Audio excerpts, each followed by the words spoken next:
we'll go to the starting lineups for the Yankees quickly, Phil. It's Clark at second, Kenny at short, White in left, Mercer in center batting cleanup, Tepedino in right, Dave McDonald at first base, Len Bamer at third, Gibbs behind the plate tonight, and Mike Kekich pitching.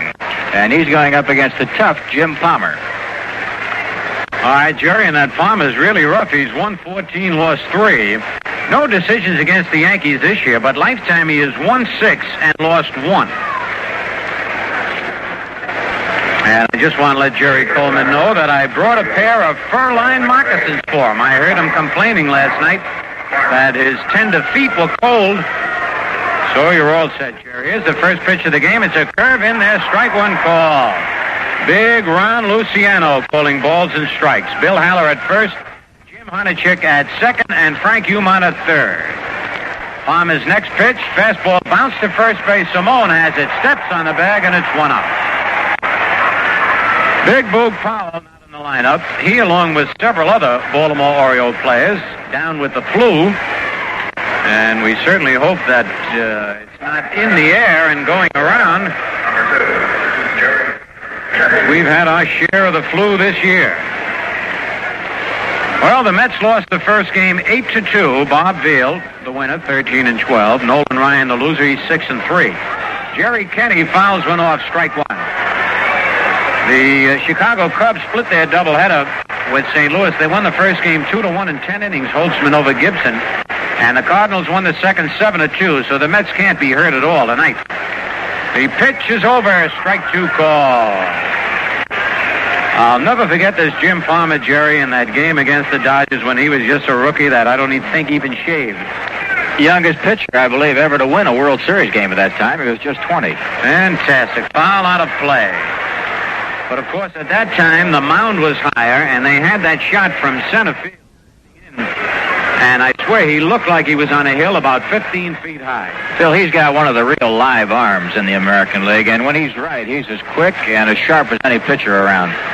All right, the pitch is fouled again out of play, and Kenny not being able to get around on Jim Palmer, fouling his fastball to left field. Phil Palmer has won 14 ball games, and he missed a month or 6 weeks in the middle of the season with some back misery. And I tell you what a year he would have had. Of course, Baltimore fortunate. They really didn't need him all year. As they drive down the left field line, slicing foul and out of play. That was very close to being a fair ball. But Kenny not able to get around on Jim Palmer. Horace Clark, by the way, was batting .293 before he bounced out. Jerry Kenny hitting .257. And Kenny's average keeps going up, Jerry. Phil, he's done a great job from about mid-season on. There was a period when Kenny wasn't playing against left-hand pitching. He had a lot of trouble, but manager Ralph Houck said, it's your job, my friend, to go out and earn it, and he's done it. That he has. The pitch is a curveball, bounced, knocked down by Palmer, picks it up, throws for the out. Now, that was pretty good reflexes for a big fella like Palmer, especially with that long follow-through, Jerry. Tell you about this guy Palmer. I have the feeling, and I'm guessing, that Cuellar and Palmer will be the 1-2 pitchers in the series if the Orioles get in. I think that Palmer will move ahead of McNally. Oh, there's no doubt about it in my mind. Anyway, Roy White takes the curve in there, strike ball, and all this Palmer is doing is throwing strikes. Roy White leading the Yankees in batting, hitting .294. 2 out, nobody on, no score. Top of the first. The curve is a little bit low, 1-1. Defensively, it's Buford in left, Blair in center, Frank Robinson in right, Brooks Robinson at third, Belanger at short, Johnson at second, Simone at first, Etchebarren catching, and Palmer pitching, and the ball is fouled into the Yankee dugout. And a head of hair popped out of the dugout could only belong to Joe Pepitone. One of the few times I've seen him without his baseball cap on while in uniform. Pepe hasn't been playing the last 3 or 4 nights as manager Ralph Houck is getting a long, hard look at Dave McDonald at first base. All right, the pitch, fastball swung at and fouled back off the umpire's chest protector. Phil, this may sound strange, but the Yankees really have a great spot to be in because manager Ralph Houck can look at all of these youngsters in the last month of this season and get a good line on them for 1970. Save them a lot of time in spring training. There's a pitch outside, 2-2. Because it's so important for a manager to get a look at the youngsters under fire in game conditions. The 2-2 pitch. Curved low in front of the plate. 3-2. In effect, we're going for the pennant or even for an important position. Ralph couldn't do this. He'd have to go with his regulars. But now he's got a chance to look at Tepedino and Dave McDonald and Thurman Munson and all of the young kids. And a lot of the young kids are coming through. The payoff pitch is low, ball 4. So Roy White with that good eye gets a base on balls, the first base runner in the ball game. And it'll bring up Bobby Mercer. Bobby batting .256, but he leads the club in homers with 26 and runs batted in with 81. Still, with each and every passing day, Bobby Mercer looks like the real money. I think he's going to be one of those guys that will hit the 30 home runs, maybe upwards of that, and drive in 100 runs. And with that speed, his average has got to go up.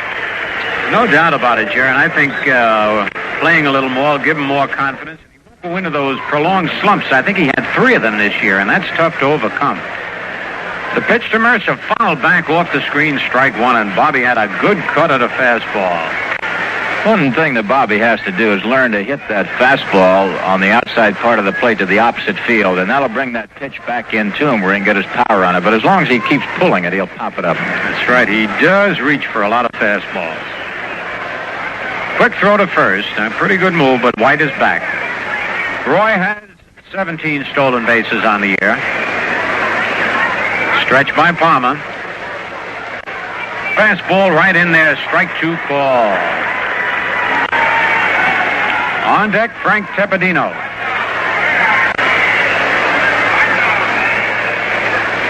Dick Hauser coaching at third. Elston Howard at first for the Yankees. Yankees' last visit to Baltimore. Palmer stretches. Throw to first, and it looked like White was ready to take off, but he gets back in time. With 2 out and 2 strikes on the hitter, a good chance to try and steal. The stretch, there goes White. The pitch is lined to right field, but foul, and Mercer broke his bat, even though he got a pretty good foot on the ball. So Bobby will go back for a new piece of lumber. Still, that was a bad pitch. It looked like a high slider or a high breaking pitch. It broke into Bobby, and if you're going to throw that kind of a pitch, you got to get it off the plate. That ball was where it could have hurt Palmer. Right. You know, there are some batters, whenever they see a runner going, instinctively they swing at the ball. You know, it's not too easy to let the ball go. Something tells you, well, he's going, I better protect him. And actually, with 2 strikes on you, you don't have to. Phil, to carry that to the ultimate, I've seen ball players with 3 balls and 2 strikes swinging a bad pitch with the runner going. Just something in an instinct in a hitter that makes him think he has to swing at that pitch. And that's when bat control is so important. Jim Palmer, not as easy to steal on as, say, a Denny McLean. Even though he's a little slow, kicking the leg high, he gets it into the plate in a hurry. The stretch. The pitch is low. 1 ball, 2 strikes.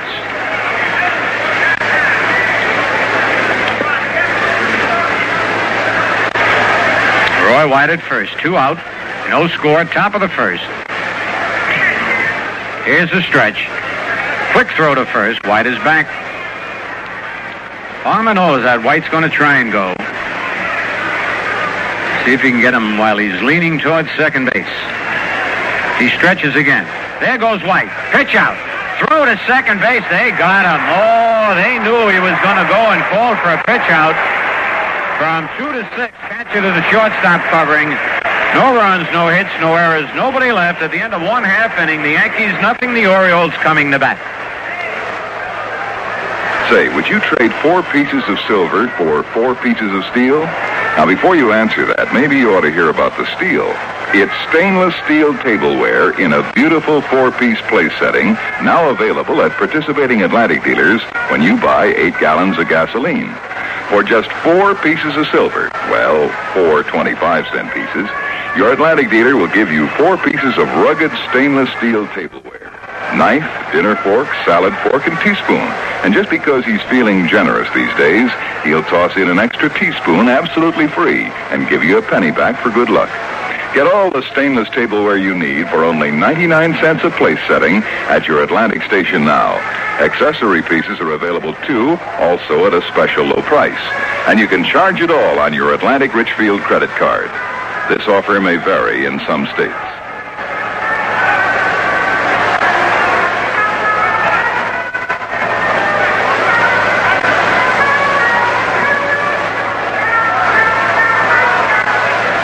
You know, Phil, just a little explanation as to why White was running with Mercer up there. The count was no balls and 2 strikes, and Mercer now definitely behind the pitcher. So why not send White? If he's out, then you've got your number 4 hitter coming up with an even count again. And he went 0-2 and 1-2. Both times Mercer was behind the pitcher Palmer. So when he comes up again, even though White was thrown out, you'll have a good shot at him, making it all even. Right, Jerry. And of course, Palmer and Etchebarren had it figured out pretty well. Palmer kept throwing over there, holding White close, knowing he was going to go. And he got him back maybe 1 step extra closer to the bag and then pitched out. And he was a dead duck. All right, here's John Buford, batting .290. 31 doubles, 3 triples, 10 homers, 62 runs batted in. I might mention that old Eagle Eye Rizzuto, who knows when they're running, can pick White's move when he goes. But we won't tell what it is. No, don't you dare. All right, Mike Kekich on the mound. Mike has 1-2, lost 5. His first pitch is a breaking pitch, low, ball 1. On deck is Paul Blair with Frank Robinson to follow. Those averages of first 3 men, 290, 297, 316. Fastball is in there, strike called 1-1. And the MVP, according to Frank Robinson, Boog Powell, isn't playing. Did Frank Robinson say that? He's boosting Powell for the MVP. The only problem is the Orioles have been so far in front, it's hard to pick a most valuable player. That's true. The pitch is high, 2-1. I think the other night when you and I were discussing possible MVPs, Powell along with Killebrew were our 2 choices. Yeah. It looks like it's going to be one or the other. Killebrew's got a real good shot at it. What a year he's had. The 2-1 pitch is in there, strike 2 called, an off-speed pitch. Talk about most valuable player for one league. It's kind of tough because Killebrew and Powell are playing a greater number of their games against different teams. That's true. In other words, Killebrew and the Twins are playing the Oakland A's 12 times, and the Orioles only 18, and the Orioles playing 12. Bounce to the third, Bamer up with it, fires to first in time, and it's 1 out. And I just mentioned Len Bamer throwing him out. What a night he had last night. 3 for 3. They had a cute story in the Post today on Len Bamer by Maury Allen. He asked Bamer about it, and Bamer said, well, I went 0 for April, May, and June. And, of course, he had gone something like, 26 times without a base hit. But he's quite a guy to have around. Paul Blair, .297 he's batting. 31 homers and 99 runs batted in. No, I'm reading the wrong one. 26 homers and 72 runs batted in. That's Frank Robinson's record I was reading. Which isn't bad. 26 homers, 72 runs batted in. The 1-0 pitch, changeup bounces in front of the plate, ball 2-0.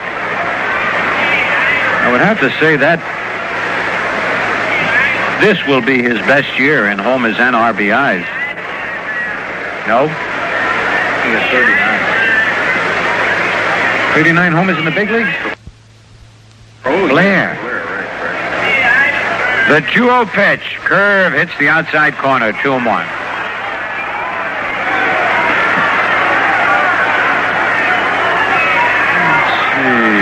Most homers he ever hit in the big leagues, 11. And most RBIs, 64. So it is the best year he's had by far, both ways. The 2-1 pitch, a bunt down third, but foul. Picked up by Billy Hunter, coaching at third. Flips it to Bamer. George Stoller, the coach at first base. Blair, who had crossed first, walking back towards the batter's box. 1 out, nobody on, bottom of the first, no score.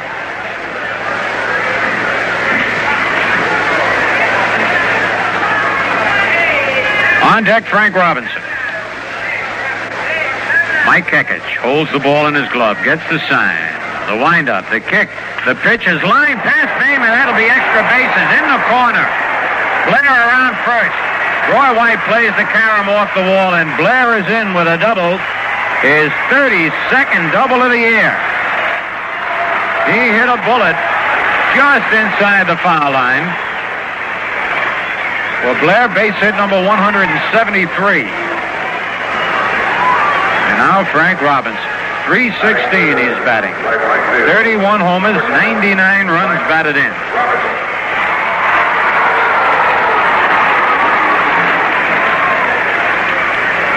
And just like Mel Stottlemyre was saying about being a 20-game winner or a 19-game winner, 99 runs batted in and 100 runs batted in sounds so much better than 100. Well, it's a world apart.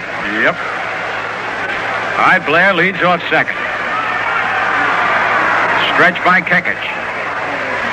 Pitch to Robbie is right down the middle, strike call.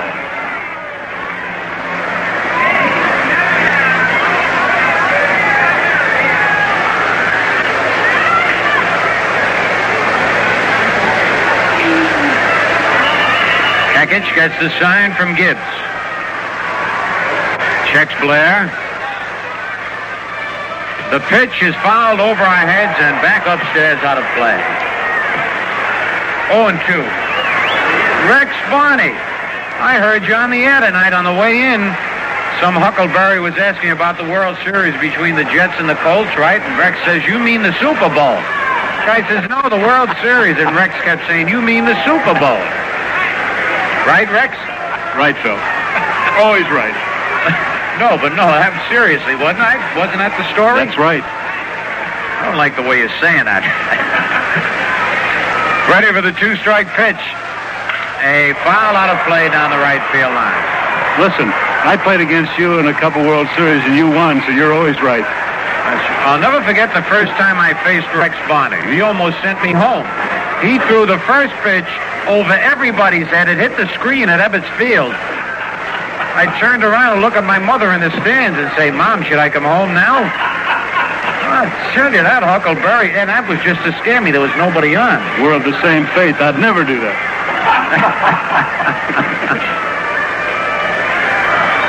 Well, that shakes you up a little bit. Rex didn't wear glasses like Ryan Duran did either. All right, here's the stretch. The pitch is outside. 1 ball, 2 strikes.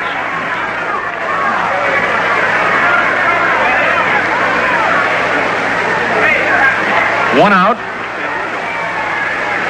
No score, bottom of the first. Stretch by Kekich. Change-up is high, 2-2. I also heard you tell that story about eating fish in the airplane. That's a true story with Gil Hodges. When you get a chance, tell it quickly, not as long as it took you on the air to say it. You got to wait for Mr. Kekich. A Reader's Digest version of the story. It's Mr. Kekich, because he's an ex-Dodger. Oh, anybody that says, you still loyal to the Dodgers, Rex? I'll tell you another story in a minute. We're going to be full of stories tonight. The 2-2 pitch popped up in right field. Moving in, Frank Tepedino.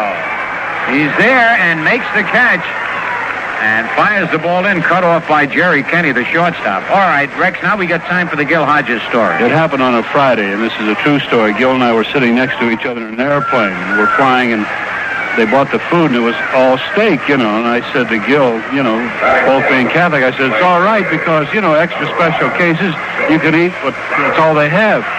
And he said, well, I understand that, but he said, we're so close to headquarters, I'm not going to take a chance. And I got it, Reader's Harold Parrott, which you know. Uh-huh. Well, that's true. I knew that because I flew with a couple of priests on a Friday, and they told me you can eat meat. Gil wouldn't take a chance. He still won't. He won't, huh? All right, here's Brooks Robinson. Brooksy takes a strike. Robinson batting only .233, but he has 22 homers and 82 runs batted in, so he's made his hits count.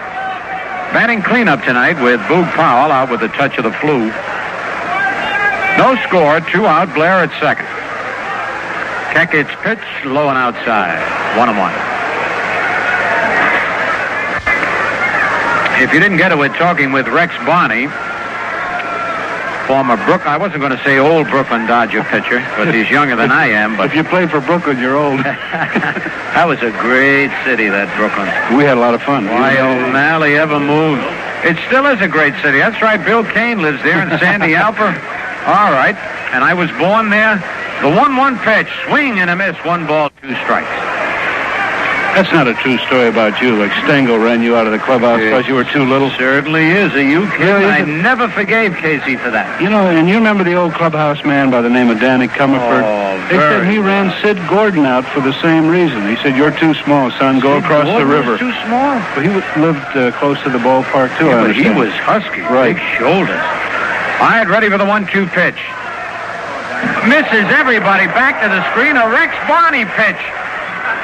How do you like that? Just to make Rex feel at home, Kekich missed everybody and hit the screen. And it's even at 2-2. Old Dodgers never die. They just pitch left-handed now instead of right-handed. The story is, though, in Ebbets Field they had a brick wall, and Rex used to have a trick play with Roy Campanella. He'd throw it wild. Roy would turn around and play the carom off the brick wall and throw the guy out.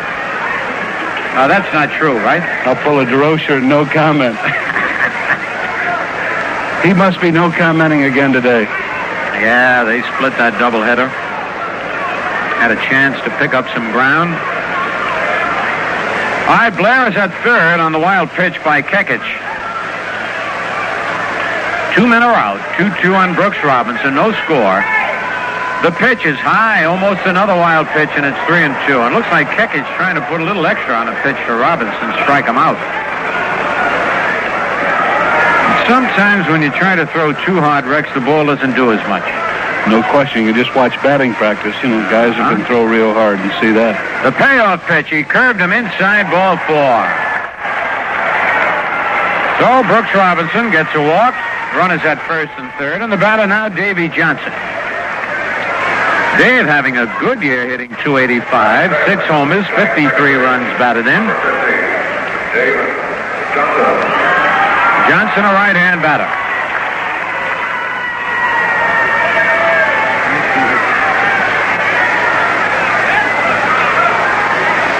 Kekich doing a little exercises out on the mound.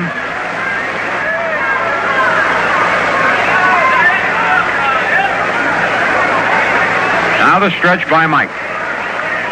His pitch is right down the middle, strike call. By the way, this program is authorized under rights granted by the New York Yankees solely for the entertainment of our audience, and any publication, reproduction, or other use of the descriptions and accounts of this game without the express consent of the New York Yankees is prohibited.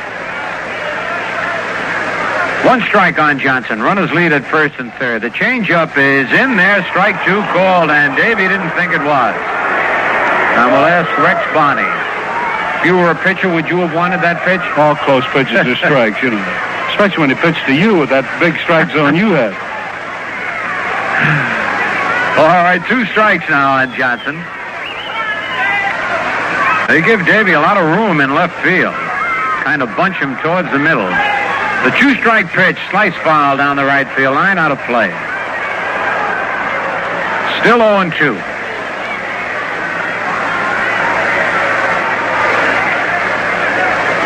Big sign out in left field, Birdland 69. Baltimore has already clinched the divisional title in the American League East. The pitch just missed the inside corner, and that one Gibbs and Kekich wanted. 1 ball, 2 strikes. 2 out and 2 on.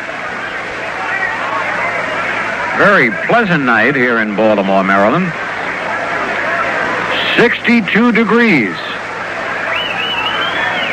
Doesn't seem that cool. Stretch by Mike. Curve is in there. Strike 3 called. Beautiful pitch by Kekich. For the Birds, no runs, 1 hit, no errors, 2 men left, and at the end of 1 full inning, it's the Yankees nothing and the Orioles nothing. The Yellow Pages present nursery rhymes for our times. Bye bye baby, daddy's gone a hunting to find a little rabbit skin to wrap his baby bunting in. Hunting, all the time hunting, and for rabbits yet. Why don't we go shopping for clothes like normal people? George, it's such a bother. So many stores. Well, use the Yellow Pages for once. I bet it lists a shop for baby clothes right in the neighborhood. The Yellow Pages? New York Telephone's Yellow Pages. It's fantastic.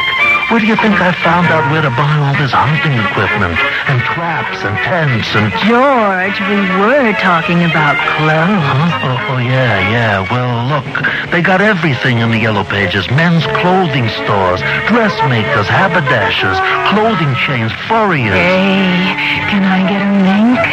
Would you believe a rabbit skin? Moral, when you let your fingers do the walking through New York Telephone's Yellow Pages, your hunting days are over.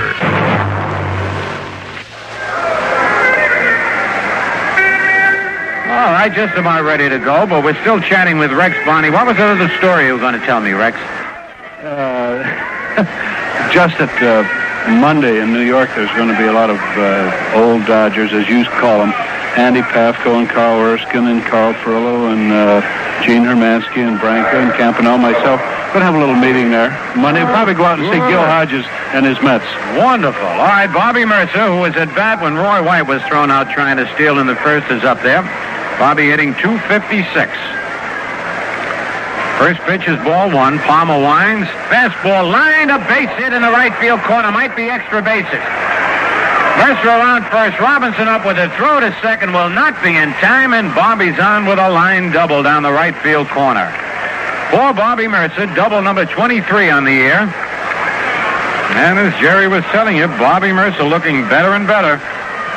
Getting that stroke back again. And the batter now, Frank Tepedino. Here's a young Brooklyn boy, Rex. Just called up, and he's batting .385 since he joined the Yankees. You know, it's funny about Mercer. You know, Phil, I saw him all year long, naturally.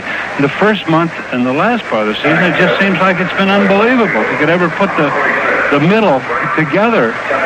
Well, he hasn't been around, actually, that long. No, that's true. Service has interrupted him several times, and he is going to be a star of the future.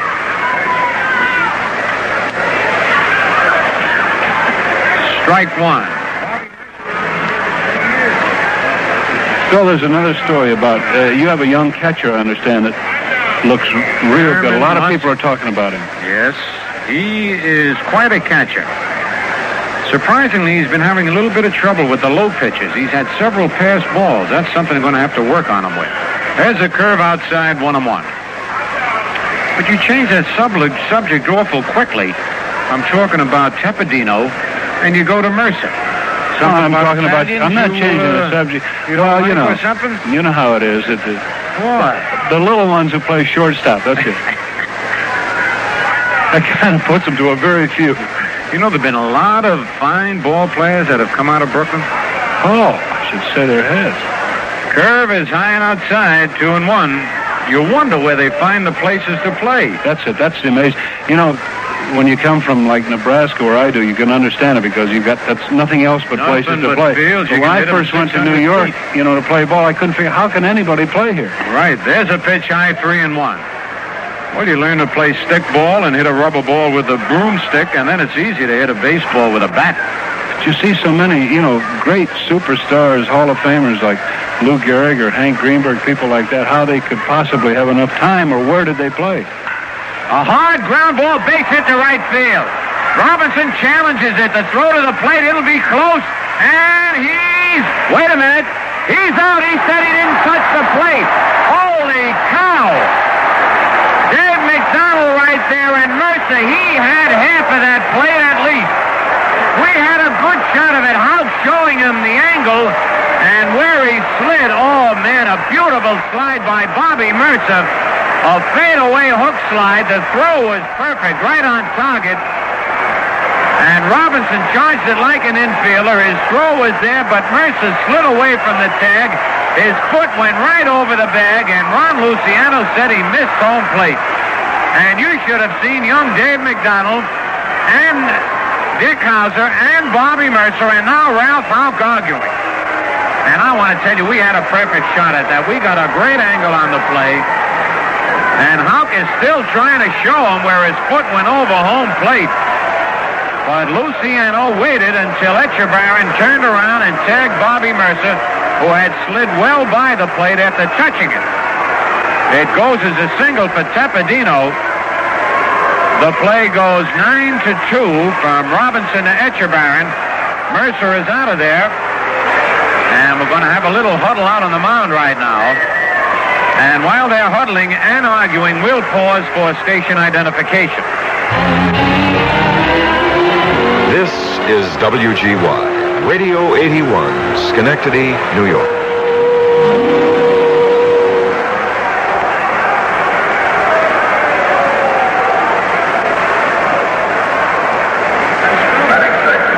Well, the argument is over. Mercer is out. Tepedino remained at first only because Simone at first gave a beautiful fake as though he were going to cut that throw off. Here's Dave McDonald. Swings and fouls the pitch off, strike one. And you know, Rex, it was interesting seeing the young rookie, Dave McDonald, only been in the big leagues maybe a week, 10 days, getting right in there and arguing for his teammates. And really Mercer, because as I understand, Mercer is a very complacent, quiet type of thorough ball player, Right. but says very little. When you know you're right, though, that's the time to argue. You know, a guy can slide and feel the plate or feel the bag. Well, I was always told that if you're right, an umpire will take a lot, and that umpire took a lot. He certainly did. Ron Luciano, the plate umpire. 1-1 count on left-hand hitting Dave McDonald. Swing and a miss at a beautiful change of pace. 1 ball, 2 strikes. McDonald batting .091. He's been about 11 times with just 1 hit. No score, although the Yankees came mighty close. Mercer thrown out at the plate. Curveball swung at and foul tipped. Ball hit the shin guards of Echebarren, bounced out towards the mound. Tepedino had broken from first, but comes back now. On deck, Len Behmer. Not Frank Robinson. He made that play. He charged that ball like an infielder. Took a gamble, one-handed it. He has to do it because, as you and a lot of fans know, he hasn't got the greatest arm in the world, but he does get rid of the ball like an infielder. You know, accuracy is just as important as strength when it comes to throwing. If you got both, then you're in great shape. But if you don't, like you say, he gets rid of the ball like an infielder and a perfect one bounce hop to the catcher. Palmer sets. Fastball, line to left center. That's going to be, yes, it is. It's rolling to the fence. And Tepedino will score. McDonald comes in at second and holds up with a double. Man, that ball really carried as Paul Blair and Don Buford stand out there scratching their heads. Dave McDonald with his first extra base hit and first run batted in as a Yankee. A double at deep left center field. And the Yankees lead 1-0. Tepedino, when he rounded second base, made the mistake of looking at the ball and he almost ran into left field. What a turn he made. Reminds me of... Wait a minute, I got to think of his name. Right now, Len Behmer takes a ball. Cal Abrams cost you the pennant that year, did. right? 1950. 1950. He rounded third, spiked a couple of guys in the dugout. And Richie Ashburn, who didn't have a good arm. That's right, Richie Ashburn. The Phillies threw him out at the plate. There's a strike, 1-1. In Cal's defense, though, it was kind of a wet day, if I remember. I hate to say this, but it wasn't, Phil. It was I a really, dry day. I seldom disagree with you. All right, here's the stretch. The pitch is low. 2-1. Wait a minute now. I mean, if Preacher Rowe was pitching, it may have been a wet day, but he was not pitching. It was a dry day. There was something. It was dark or something. Late in the day. No, but I wish I could help you. I really do. I'll get out of this some way. 2 balls, 1 strike, 1 out. Yankees lead 1-0. Fastball is high, 3-1. Mike Goliath played second base. That'll help. Yeah, that's right. And Granny Hamner was the shortstop. Right. And Robin Roberts, one of the Dick pitchers. Sisler was the villain. Dick Sisler, yeah, that's right. The 3-1 pitch. He holds up and it's high, ball 4. You know, Phil, one thing I might say, if you have any Baltimore fans in your vast network, the thing that is worried about Palmer, though he's pitched very well and has a no-hitter to his credit, the last few times out, not only have they hit him fairly well, but they've hit him real hard. Like the last few balls hit here, they've been line shot, which is, as you know, is an indication if they hit the ball and get a few bloop hits or something like that, or a bunt single, you can understand it. Yeah. But they've hit the ball hard, which kind of concerns me. All right, Jake Gibbs checks his swing and it's high, ball 1. We'll have to see how it continues. Of course, as Rex Bonney just said, we haven't seen Palmer that much, but he has been hit hard in his last few ball games. Etchebarren goes out, gives him that pat of confidence on the backside. Jake Gibbs batting .223, looking for his first home run of the year. He has 17 runs batted in. The stretch. The pitch is fouled upstairs and out of play. 1-1.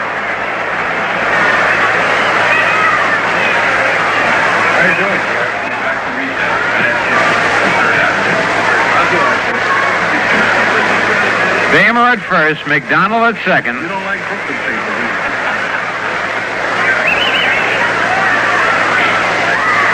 you? Gibbs the batter and Kekich on deck. Runners lead away. The kick and the pitch is popped up. The second baseman, Davy Johnson, under it. The infield fly rule is called. Gibbs, carrying the bat to first, is out automatically. Runners hold. It's 2 out. I'll say one thing for you and Coleman. What? Anybody from Brooklyn, I don't care whether they played there, lived there, what happened. You moved out of there early and went to Jersey and became a Yankee. You just don't like us, Brooklyn fans. I don't understand. I love Brooklyn. I was born there. All those Yankee fans in Brooklyn? No. You know what those big welcomes you had in those World Series?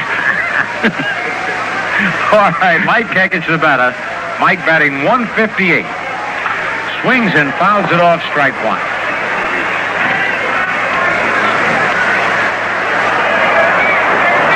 And the youngsters hustling there. Rex Bonney, we want to thank you very much for stopping by and telling us a few stories. Phil, thank you. It's always a pleasure to be with a winner. Okay, Rex. The pitch foul just below us. 0-2. Are you Irish, Rex? My mother and father were. Barney and Blarney. He's got both. The pitch is a curve over a strike 3 call. Kekich is out of there. But the Yankees pick up 1 run on 3 base hits. There were no errors, 2 men left. And at the end of an inning and a half, it's the Yankees 1, the Orioles nothing.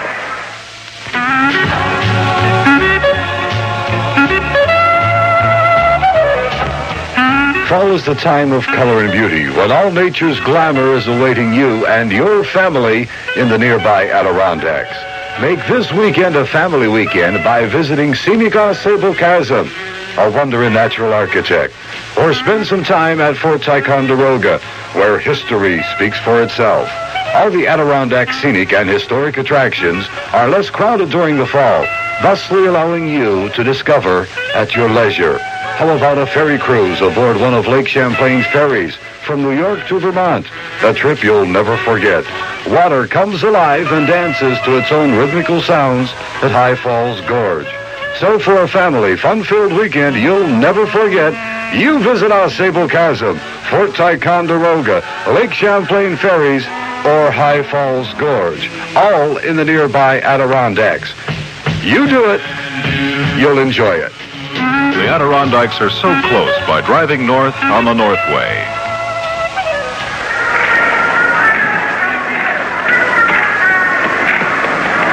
Well, we get ready for the bottom of the second inning. The Yankees got to Palmer that inning, but the controversial play at the plate kept the Yankees from having a real big inning. End up with 1 run. For the Orioles, it'll be Andy Etchebarren, Chico Simone, and Mark Belanger to face Mike Kekich.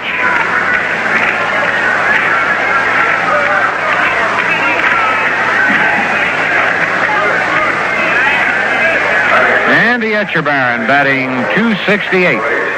That Andy hasn't caught near as much this year, Jerry, as he did even in his rookie year. In fact, he struggled last year to remain on the squad. He had a rather unpleasant season, but he and Elrod Hendricks have been alternating, and Hendricks playing more. All right, Etchebarren takes a strike. Andy's hitting .268, has 3 homers, 24 runs batted in. On deck, Chico Simone. Kekich winds, change-up, fouled, and back in the crowd out of play. 0-2 the count.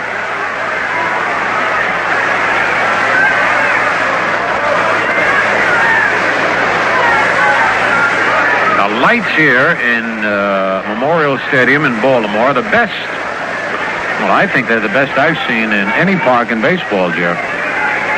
They have the color-corrected television fuse light, whatever that is, but it's a brighter light than the normal candle power that we use at the stadium. Absolutely beautiful. Looks like the sun's shining brightly here at the ballpark. Since it is so bright, you can see the shadows just like the sun were shining. All right, Kekich winds. The 2-strike pitch is high, ball 1.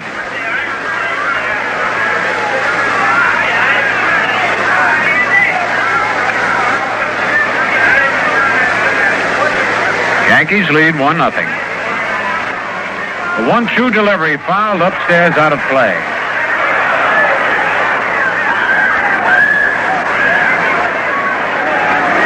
Talk about a bouncing baseball. That one went from the upper deck down below, touched about 6 hands.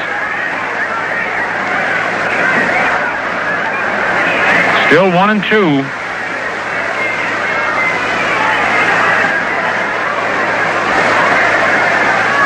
Etchebarren, a right-hand batter.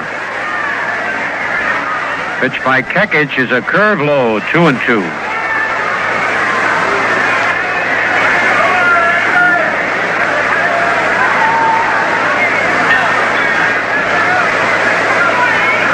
Two balls, 2 strikes. Nobody out, nobody on.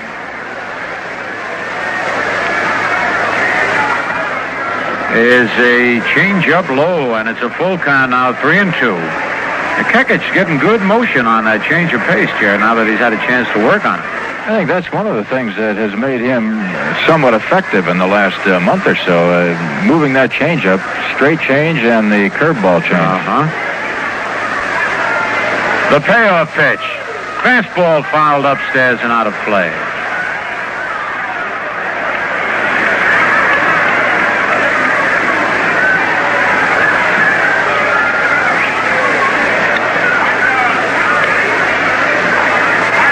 Kekich gets a new ball, rubs it up.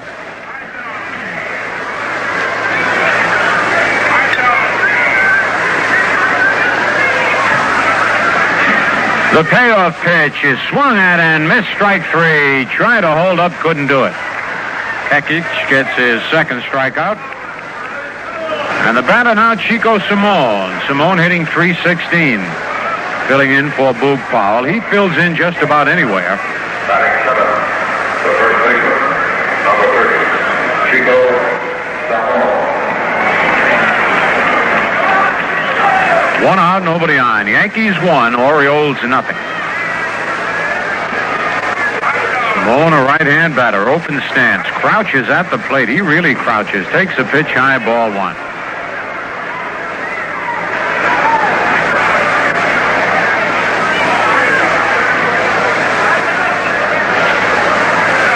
The 1-0 delivery. Hit to right field. Tepedino coming in and then has to go back and reach up and make the catch. 2 out. For some reason tonight the baseballs are really traveling. Those hit in the air. And now Mark Belanger hitting .282. 2 homers, 46 runs batted in. He's hitting just about 100 points higher than he hit last year. Choking up a right-hand batter, takes a curve over, strike call.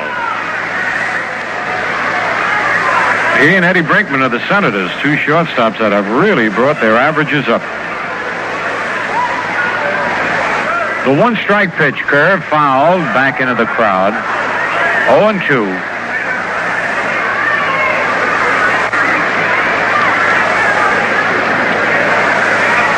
On deck, Jim Palmer.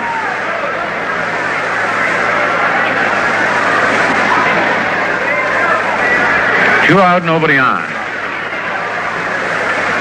Fastball is high. 1 ball, 2 strikes.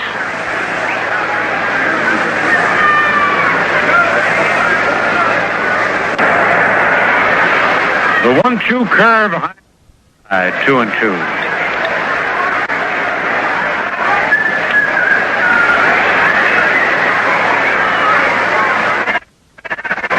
told you the Mets lost their first game, and the Cubs and the Cardinals split a doubleheader. Change-up hit in the air to short right field. Tepedino digging in, coming in, makes the running catch. So it's 3 up, 3 down, and at the end of 2 full innings, the Yankees won, the Orioles nothing. Say, if you'd like a sensational deal on beautiful stainless steel tableware, get yourself down to the nearest participating Atlantic service station.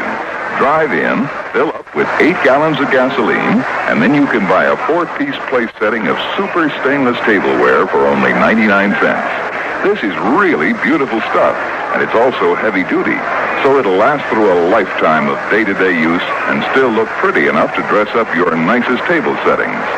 Just 99 cents buys a knife, dinner fork, salad fork, and teaspoon. And just to show you that our heart's in the right place, you'll even get a 5th piece, an extra teaspoon, absolutely free with every place setting.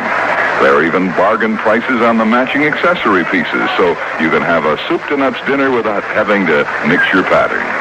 Sound good? Well, then you get down to the nearest Atlantic station and ask for this fantastic stainless tableware. You can charge it on your Atlantic Richfield credit card.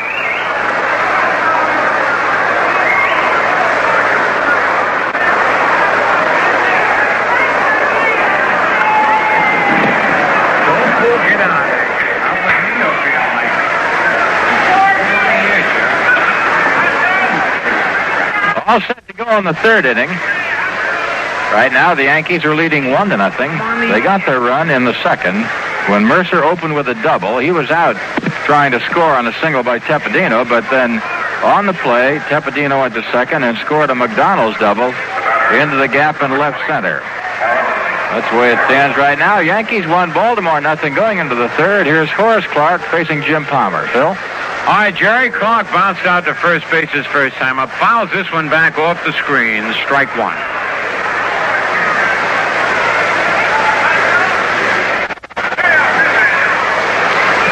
Palmer winds again. A ball popped to shallow left field. Belanger digging, coming in fast is Buford, and Buford makes the catch. 1 away. And the batter, Jerry Kenny. Jerry hit a hot shot off the glove of the pitcher, Jim Palmer, in the 1st inning, was thrown out.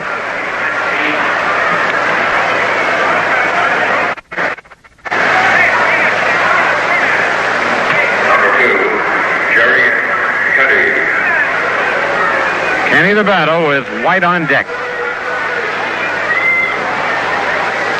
Palmer winds. His pitch is high, ball 1. Paul Blair shades Kenny over in left center field. Buford playing him straight away in left and shallow. And that Palmer likes to pitch in a hurry, so Kenny had to ask for time.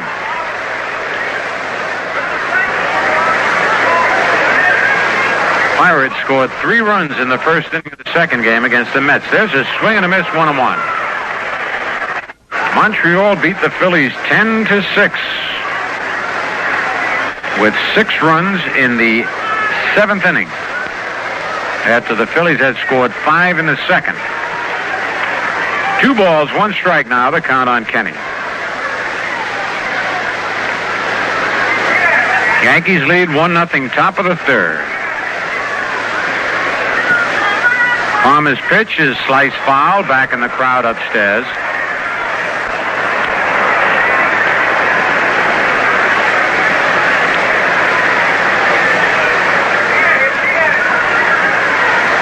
Palmer winds again. He doesn't waste any time. Change up, swung at it, and missed, strike 3.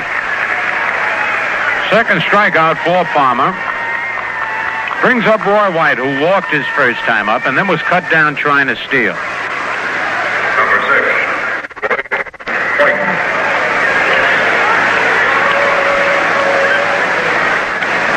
2 out, nobody on. Pitch by Palmer. The curve is in there. Strike 1 call.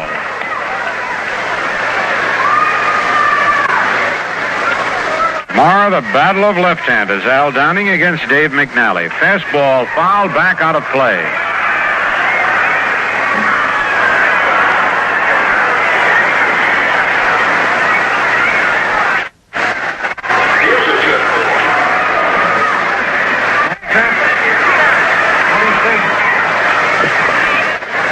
The pitch swung at and missed, strike 3. And Palmer now with 3 strikeouts in the ball game, 3 up, 3 down for the Yankees.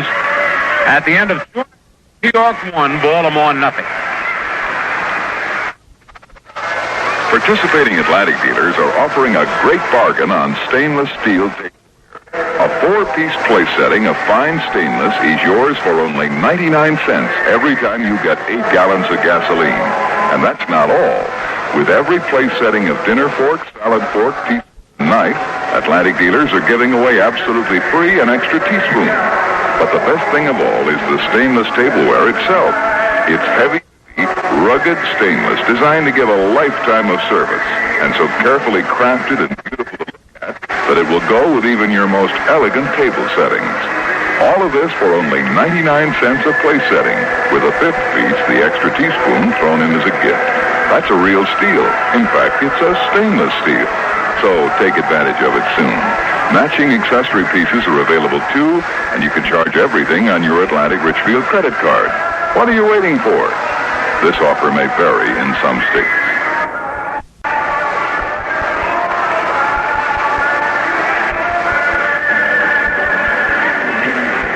In the bottom of the 3rd inning, Jim Palmer will lead off for Baltimore. Palmer batting .214. Not too bad a hitter. 12 for 56, 3 doubles, 6 runs batted in. So Mike Kekich, who was allowed just 1 base hit, that a double of Paul Blair in the 1st inning.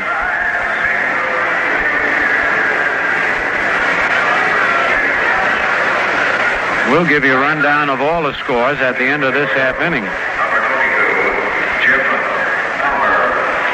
All right, Jim Palmer. Tall right-hand batter. 6 feet 3 inches tall, 190 pounds. He tries to bunt and misses, strike 1. He's another New York boy, Jim Palmer. Born in New York.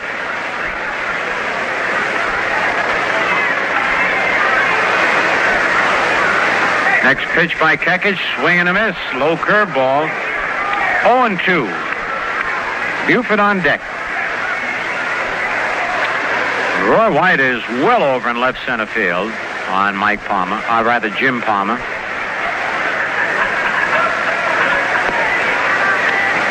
The 2-strike pitch, high and tight. 1 ball, 2 strikes.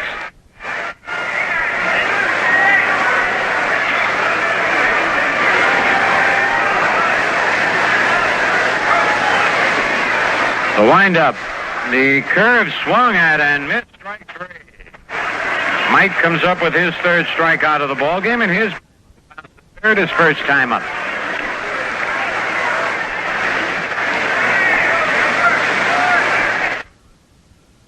Number 9, Don Buford. All right, Buford, a switch hitter, batting right against Kekich.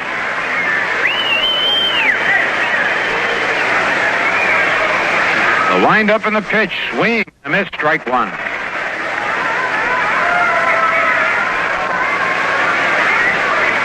Paul Blair on deck. Change-up. He bunts but foul. He picked a perfect pitch to bunt. A change of pace, but bunted and foul. He had gone past first base another 90 feet.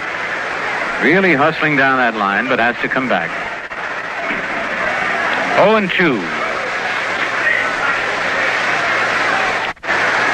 You know, I read a piece in the paper, Jerry. If you win your divisional title, you don't even get a pennant flag. You know, like, say, they don't count in the American and Western and the American. Yeah. They don't get that, huh? Nope. Nobody had ever thought of that. Somebody asked the question, and now they're going to bring it up. Because you should get something for winning your divisional title anyway. There's a ball blooped in the shallow right. It'll be in for a base hit. Clark was fooled on that one. He started in on the ball, and then it took off and just went over his glove.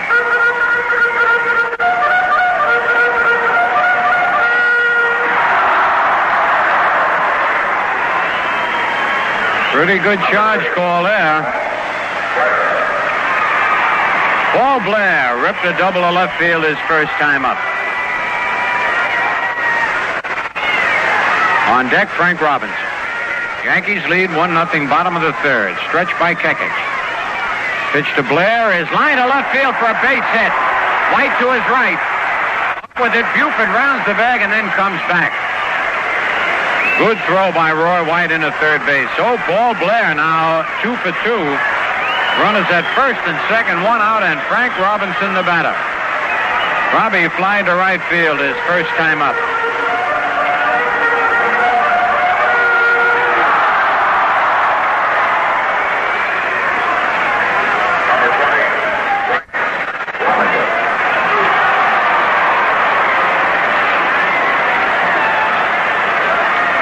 Kekich turns around, looks at his defense, checks the runners. Buford at second, Blair at first. Couldn't ask for two faster men on the bases for Frank Robinson.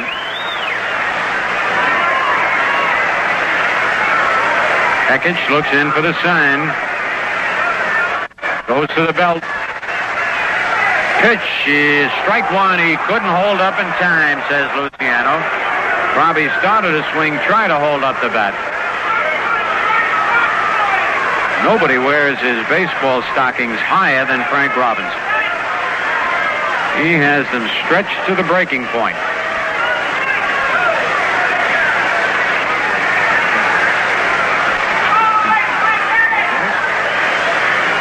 All right, Kekich ready. A foul out of play above our heads.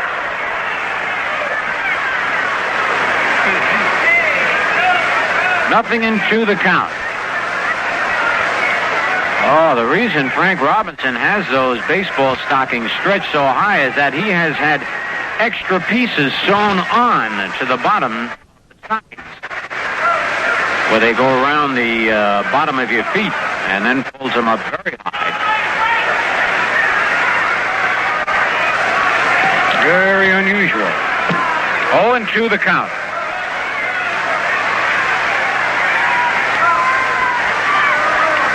Stretch by Kekich. Fastball popped up into shallow center field. Roy White digging, Kenny digging, and Kenny makes the catch, backing up, and the runners have to hold. Nice play by Kenny. White was really playing deep. He could have gotten in for that ball, and Jerry went quite a bit out to get that one. 2 out. And now Brooks Robinson will walk this first time up. But first we'll pause for station identification. This is WGY, Radio 81, Schenectady, New York.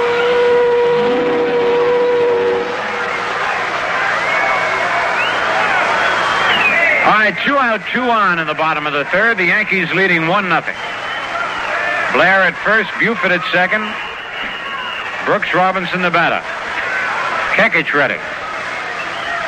Curve is a little low, ball one.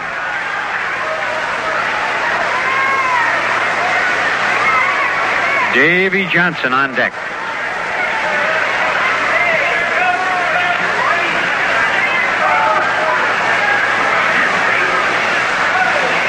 Two men are out. Kekich ready. Change up, hits the corner, 1-1. Brooks Robinson, another fella that very seldom, if ever, complains.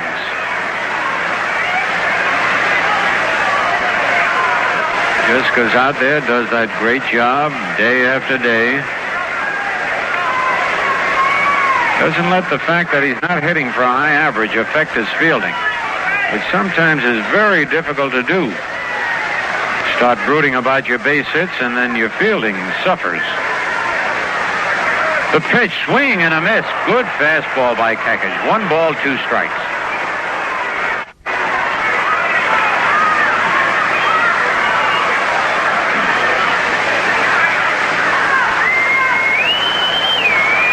One ball, 2 strikes, 2 out. Runners lead at first and second. The Yankees leading 1-0 here in the bottom of the third. Mike ready. The pitch is high and tight, 2-2. The Yankees right now at an even 500. They've won 75 and lost 75.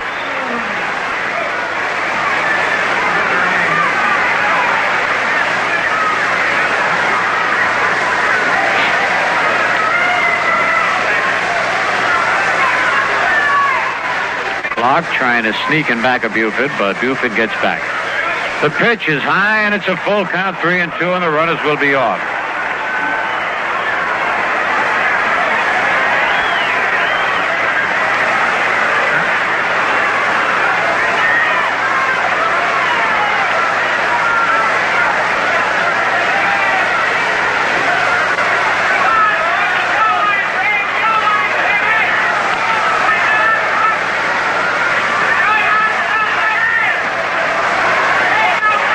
The runners go. The pitch is low. Ball 4, and the bases are loaded. Second time Brooks Robinson has walked. The only 2 walks given up by Kekich to Brooks Robinson. So the bases are loaded, and Davy Johnson, who struck out his first time up the batter.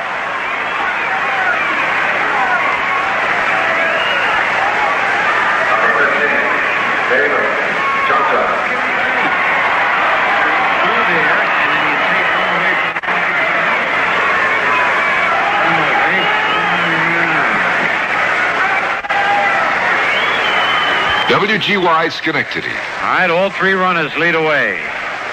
Buford looks like he wants to steal home. He was starting to get a walking lead off third. Kekich looks at him now. The pitch to Johnson low in the dirt, scooped up by Gibbs, ball 1.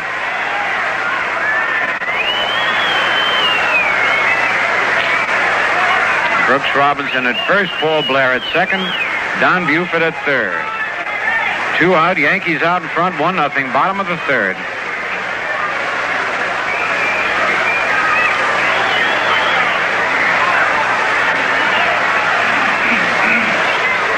Kekich winds. High with the fastball, 2-0.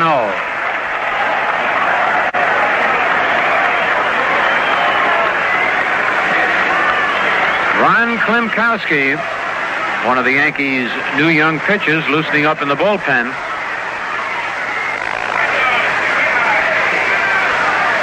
Mike behind 2-0 with the bases loaded. He winds. The pitch is high. Ball 3, 3-0.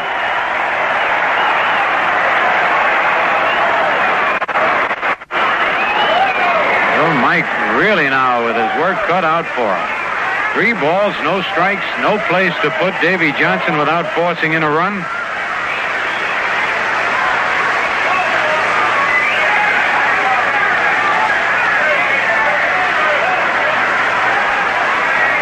Mike looks in for the sign.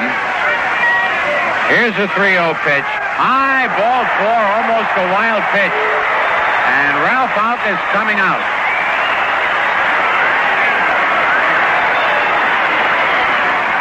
An RBI for Davy Johnson, his 54th of the year.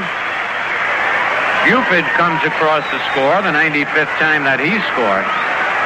Boy, the first 3 men in the Oriole lineup have really scored. Buford 94 times, Blair 101, Frank Robinson 105.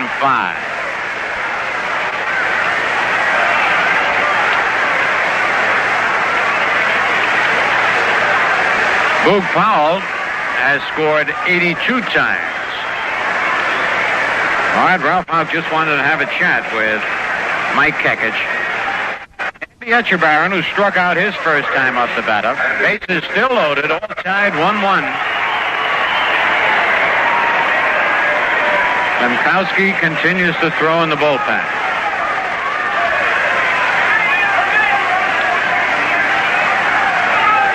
First pitch to Andy is right in there, strike 1 call.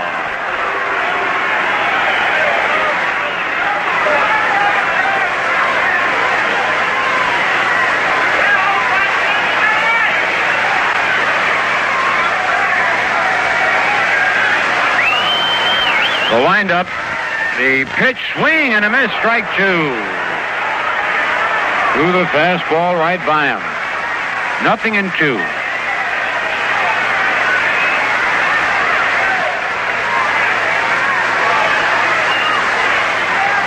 All 3 runners leading away.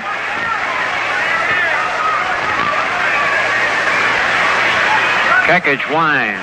The fastball foul tipped as he tried to check his swing back to the screen. Still 0-2.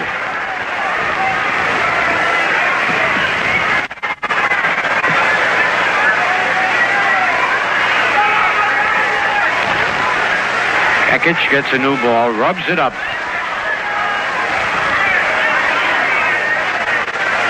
Base on balls hurt Mike this inning.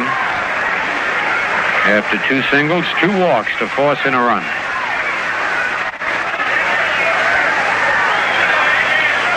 A windup. Ground ball in the hole. Base hit to left field. 1 run is in. Here comes Brooks Robinson. He'll score. And the Orioles lead 3-1. As Etchebarren, with 2 strikes on him, bounces a single between third and short. Driving in Paul Blair and Brooks Robinson. Holding at second, Dave Johnson. For Etchebarren, 2 runs batted in. Andy now with 26 on the year. Oh, Baltimore with 3 hits and 2 walks in the inning. And now Chico Simone, who flied to right his first time up. Baltimore 3 and the Yankees 1. Chico Simone.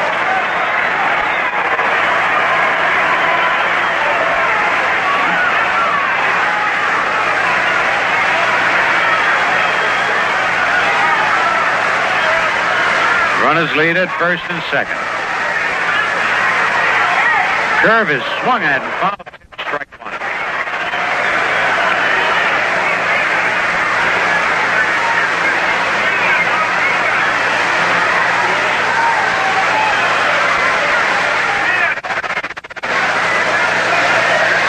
Mike looks in, gets a sign. Checks the runner at second. Curve is low, 1-1. Kekich had gotten 2 good fastballs by Etchebarren. Almost got him to bite at a bad pitch. He checked his swing and fouled it off. Trying to throw another fastball by him, but Andy got around on it.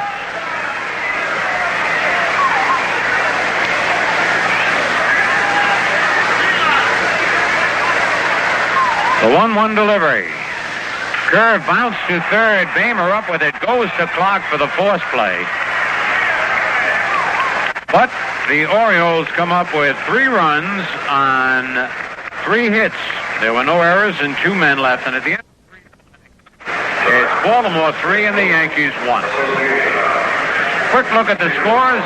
White Sox nothing, Kansas City nothing, end of an inning and a half. John against Drago. Oakland at California. Boston at Detroit, later starts. Seattle at Minnesota, just getting underway. And the National League, the Pirates beat the Mets in the first game 8-2. Veal the winner, Ryan the loser, no homers.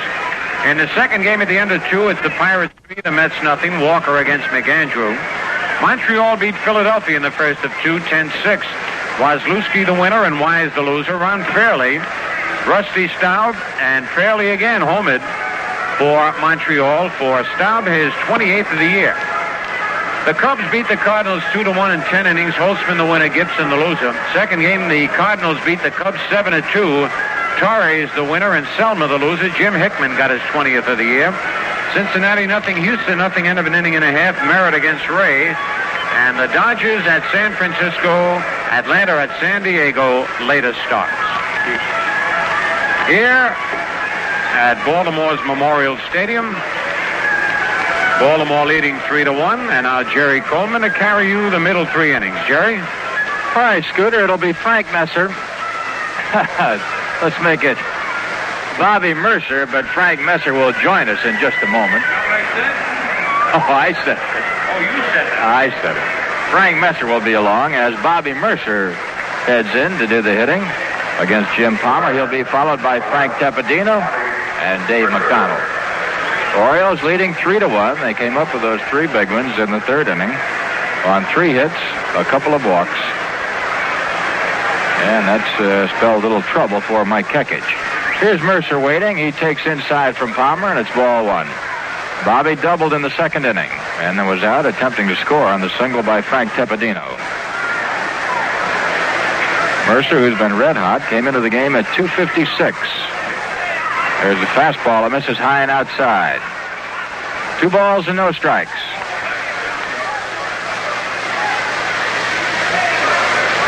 Defensively, they shift hard to the right for Mercer as Palmer winds and deals. It's in there. 2 balls, 1 strike. Jim Palmer, youngest man ever to win a World Series ball game, back on the beam after 2 years of almost near inactivity. There's a drive to center field, and it drops for a base hit, and Mercer continues with a red-hot bat. 2 for 2 tonight for Bobby Mercer. Base hits number 135, 136. Frank Tepedino stepping in. He singled, scored a run in the second inning. Tepedino is 6 for 14.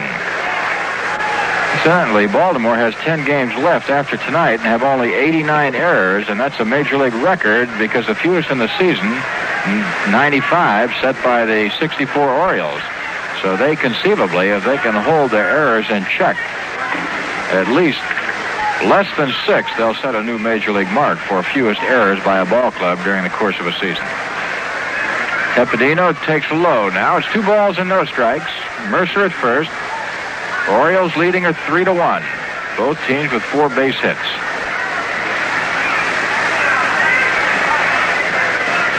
Dave McDonald on deck. A rather brisk night in Baltimore. Palmer is at the belt, kicks and delivers, and Tepedino fouls it back. 2 balls and 1 strike. Frank Tepedino has a large split grip. He's got about 2.5 inches possibly between the lower and upper hand.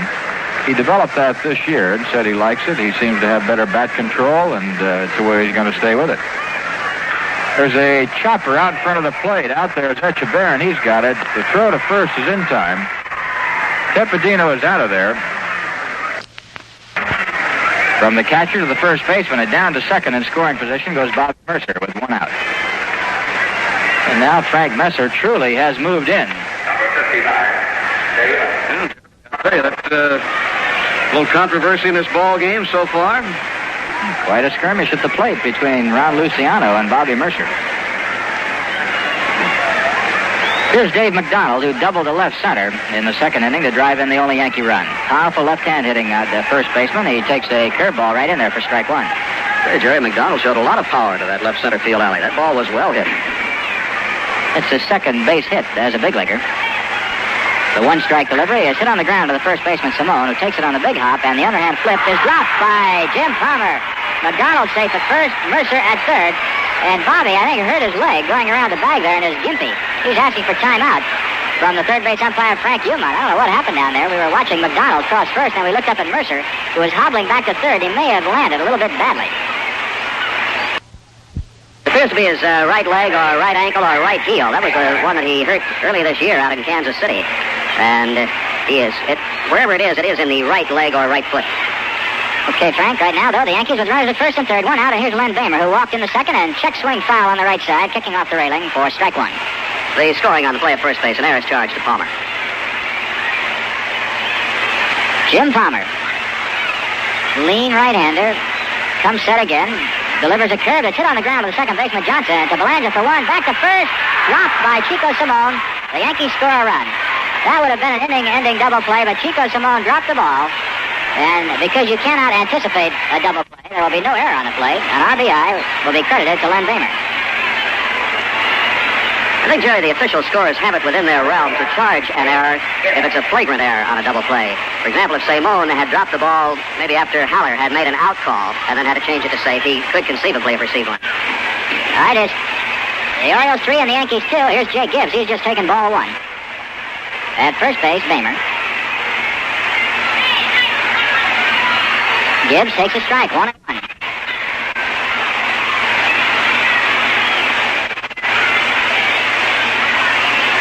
Palmer working rapidly. Throws one in the dirt, nicely blocked by the catcher, Echeverria. 2 balls and 1 strike. Gibbs popped up to second in the second inning. The Yankees have moved a run closer after 2 out. In the top of the 4th, they're trailing 3-2. Gibbs hits a high fly, straightaway center. Paul Blair, under this one easily, waiting, makes the play, and the side is retired. For the Yankees in the 4th inning, 1 run, 1 base hit, 1 Oriole error, 1 man left. The score after 3.5. Baltimore 3 and the Yankees 2. There's a very simple way for a mother to help her youngsters get better grades in school. That way, put better grades of meat in the youngster's lunchbox. And you won't find a better grade of cold cut than First Prize Wholesome Cold Cuts. Children like the First Prize variety, and you'll be filling their sandwiches with the kind of protein and nourishment a school child needs to stay wide awake, eager, willing to learn. First Prize cold cuts are made fresh, packed with lean meat goodness, and U.S. government inspected 100%. Youngsters go for First Prize tavern loaf in lunches, or First Prize bologna. Or mix First Prize cold cuts in one sandwich. Try olive loaf and salami, or ham and turkey loaf. Pick up an assortment of First Prize cold cuts for the lunchbox meals you pack. Best of all, First Prize cold cuts are wholesome. From the folks who care. Jerry Coleman, you're going to bring a new ballpoint out there with you for Fan Appreciation Day, and Oh, yeah, I'm going to bring one of those lentil pens, or whatever they call them. Pendle pens? Is that the one that has a bamboo stalk on it? Oh, yeah. Sure, boy, I'll tell you. I'm going to have one in each hand. Left-handed and right-handed and cross-handed. All right. Mark Belanger moving in, batting number 8. Can you write left-handed? Nope. But I'll try, if I'm pressed. I'll tell you something. Jerry Coleman has got one of the classic signatures. I scribble mine out. It's you're lucky to be able to read it, but you have that real classic one with the swirls and everything. Nobody can read it. That's why. It's a classic. All right, here's Mark Belanger now, and he flies to right field in his first at-bat and takes strike 1 from Mike Kekich. Yankees are trailing 3-2, bottom of the 4th inning. Belanger, good fielding, shortstop, choking up in the bat, punching the ball around, having a fine season. He takes it high, 1-1. Hitting begets hitting. In other words, you're on a ball club with good hitters, and everybody seems to respond, and that, I think, is one of the things that's happened to Mark Belanger, along with some noted improvement in his hitting, just generally. But when you've got a good hitting club, you seem to chip in and do a pretty good job yourself. 2 balls and 1 strike now as Belanger takes high. Jim Palmer on deck. He'll be followed by Don Buford. Orioles have won 104 ball games, have lost only 47. Here's the 2-1 pitch. Right in there, 2-2. There was a big article today whereby the Orioles may have a chance at the Major League record, most wins in a season, 111, by the 54 Indians. There's a little story sidelight to that I'd like to pass along because it was rather obvious. The 2-2 pitch. Check swing is called ball 3, 3-2. The man who wrote the story never at any time mentioned that the Indians won 111 games in a 154-game schedule. It really wouldn't be a record unless you did it in 154 games. There goes another asterisk. Yes, sir. The payoff pitch is hit sharply to the shortstop, Jerry Kenny. He has it. Over to Dave McDonald. 1 away. In fact, in the next 2 ball games, the Orioles will have played 154.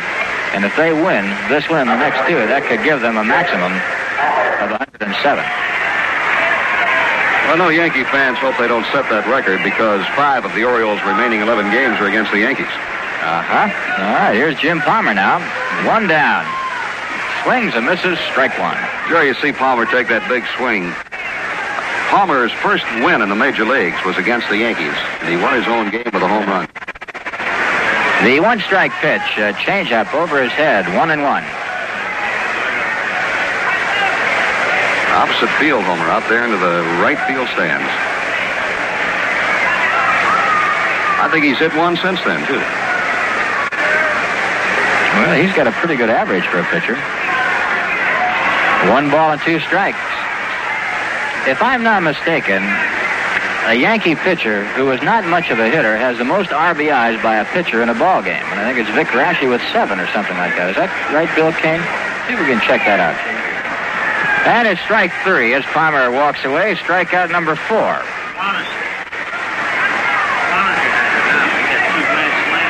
did he? Well, how about the American League?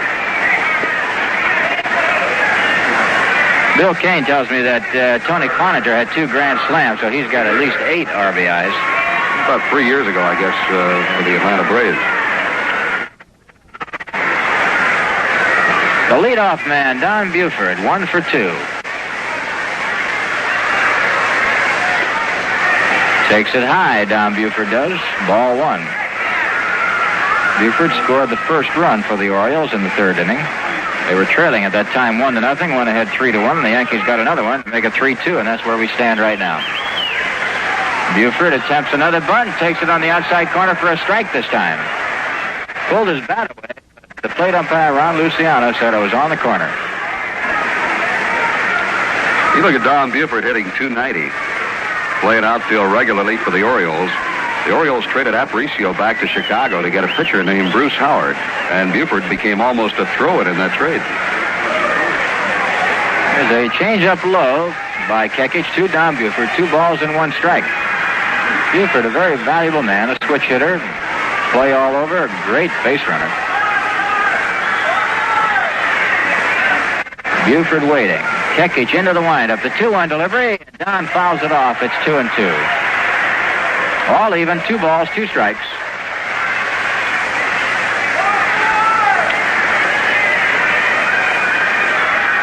Outfield respects Buford. He doesn't have that real power, although he's got 10 home runs, but he can pop them. Every now and then if he gets the pitch.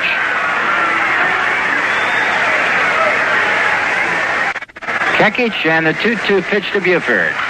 Fouled off to our right and almost nailed 2 or 3 of the chief scouts off to our left. The Baltimore Orioles scouting staff is here in town. They're having a big meeting. And one of them got hit in the arm. Nothing serious, but just enough to shake him up. There's a foul once again by Buford, and a count remains at 2 balls and 2 strikes. Baltimore Orioles, possibly the best balanced baseball club in either league in 1969. You got the pitching, the hitting, the speed, and the defense. They're putting it all together. 2-2 delivery. Outside, 3 balls, 2 strikes. On deck, Paul Blair. Here's the full count to Buford by Kekich. On a one-hopper to Kenny, who scoops it out over to McDonald in time, and a nice play by Jerry Kenny. Nothing across the Orioles in the 4th, and the score after 4, Baltimore 3, Yankees 2. Hear my voice where you are. Take a train. This is a commercial for the Come Back to Me dealer. Al Downing will pitch for the Yankees against Dave McNally. McNally will be shooting for his 20th win of the year for Baltimore. And we'll be on the air at 10 minutes past 2 with all the action direct from Memorial Stadium here in Baltimore, Maryland. We hope you'll be listening for us. Here's Mike Kekich moving in. He's batting .150, 3 hits and 20 at-bats, and fouls the first pitch off on the right side for strike 1. Our statistician, Bill Kane, did a little rooting around, and we found out who has the most RBIs by a pitcher in a ball game. It's outside, 1-1. Tony Cloninger, who had the 2 Grand Slammers, had 9 in a game on July the 3rd, 1966, and Vic Raschi in the American League had 7. That was back on August the 4th, 1953. Mike Kekich swings and fouls a pitch off, breaks his bat, and heads for the dugout to pick up another one. It's 1 ball, 2 strikes. I'd say that Raschi with 7 and Cloninger with 9. I think there have probably been some pitchers who've gone through a 5 or 6 year career and not driven in that many all told. I can believe it. The most ever by a man in a single game, Jim Bottomley of the Cardinals back in 1924 drove in 12, and Tony Lazzari of the Yankees in 1936 drove in 11. That's a fair day's work. Sure is.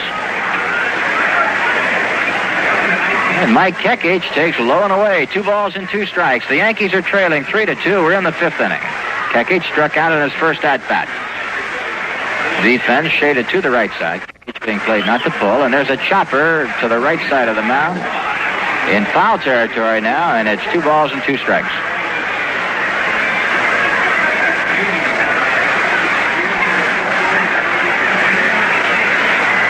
Two and 2 the count. The next one is swung on a miss, strike 3, and Kekich, for the second time tonight, is out on strikes. That's number 4 for Palmer. A swing and a miss by Kekich. 4 strikeout, credited to Jim Palmer. Here's Horace Clark. Clark bounced to first and fly to left. Horace batting left-handed against the right-handed Palmer. Palmer can smoke that baseball. He's a tough guy.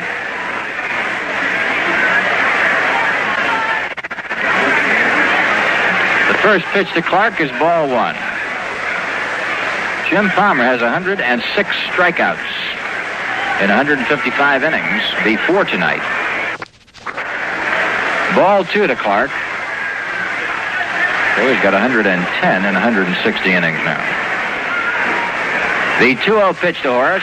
A chopper to the second baseman, Dave Johnson. He flips over to Simone. 2 out. 2 hopper. Nice play.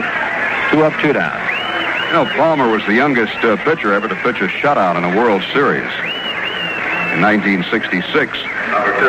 There's another story, Jerry. Palmer bought a home here in Baltimore, and he was too young to sign the mortgage papers. It's like the great complaint, if they can fight, they ought to be able to vote. Talking about servicemen, of course. Here's Jerry Kenney, who takes strike one. Well, I had Palmer wrong. I thought he was the youngest pitcher ever to win a World Series game, but he was the youngest pitcher ever to throw a shutout. I think that's right, yes. Okay. Here's strike two to Kenney as he fouls it off. No balls and 2 strikes. Both sides with 4 base hits, and the Orioles are leading 3-2. We're in the 5th. Kenney choking up. Palmer delivers, and Kenney hits a broken bat ground ball to Blanchett short. The throw is in time, and the side is retired.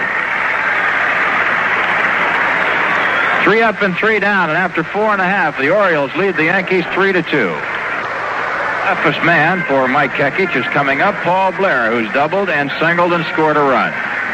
Paul Blair 2 for 2 tonight, and while we wait for him to head for home plate, it's New York Yankee baseball. We pause for station identification. This is WGY, Radio 81, Schenectady, New York.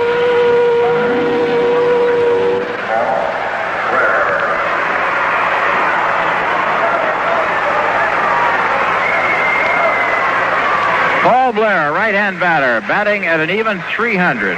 He started the game at 297. The 2 for 2 drags him up to 300, or pushes him up to 300. Here's Kekich, and his first pitch to Blair. It's on the corner. Strike one, says the plate umpire, Ron Luciano. Luciano has been in somewhat disfavor by both sides tonight from time to time. The 1-strike delivery is hit high in the air, straightaway center field. Way back goes Mercer on the running track, backing up near the wall, makes the play in front of the 410 marker. That ball was hit. 1 away. I still have to remark about the unfair plight of most umpires. They go through the season and nobody says, nice game, ump. But if they do anything wrong, or people think they do something wrong, everybody jumps out of the woodwork. Nobody ever bothers to compliment an umpire.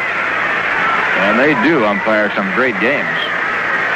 Here's Frank Robinson, 0 for 2. Fly to right, pop to short, and hits the first pitch on the ground. Kenney backhands it in the hole. He's got the time, he's got the arm, and Robinson is out of there. And Jerry Kenney, I'll tell you, the more you see of him at shortstop, the better he looks. And I have to take a little nod from our buddy Phil Rizzuto. He said, yes, so it must be right. Well, he looks pretty good, right, Phil? Right. What? Right, Jerry. Okay. Now we got the number 4 hitter, Brooks Robinson, who's walked twice. Fouls the first pitch back for strike one. Baltimore 3, Yankees 2. Last half of the 5th. Kekich and Jim Palmer in a real battle. Kekich to Frank Robinson. Brooks Robinson. It's in there. And it's strike 2. We got Bill Robinson, Frank Robinson, Brooks Robinson in the playing field tonight. The 2-strike delivery just outside of Brooksy. A ball and 2 strikes. Defense about straight away for Brooks. Brooks isn't hitting for average, yet has 22 homers and 82 RBIs, but hitting only .231. The 1-2 pitch to Brooks is a changeup high. It's 2-2.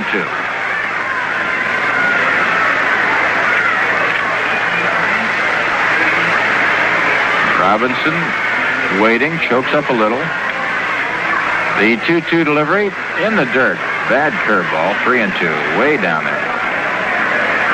No matter how the record ends on Brooks Robinson, he will go down as possibly the finest fielding third baseman of all time, certainly of his era. And if you look at his record with that bat over the years, it's been pretty solid. Payoff pitch is hit to right field. Waiting for it is Frank Tepedino. Under it. He has it. The side is retired.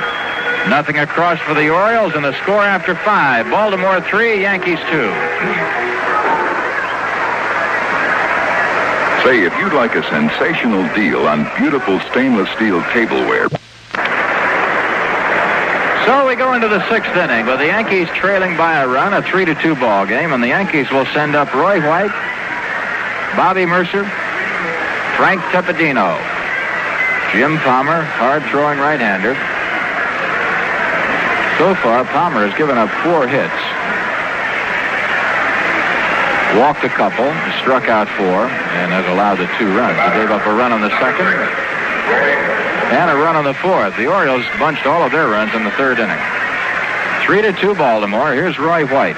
Walked and struck out and fouls the first pitch off the thigh of the catcher, Andy Etchebarren. That hurt.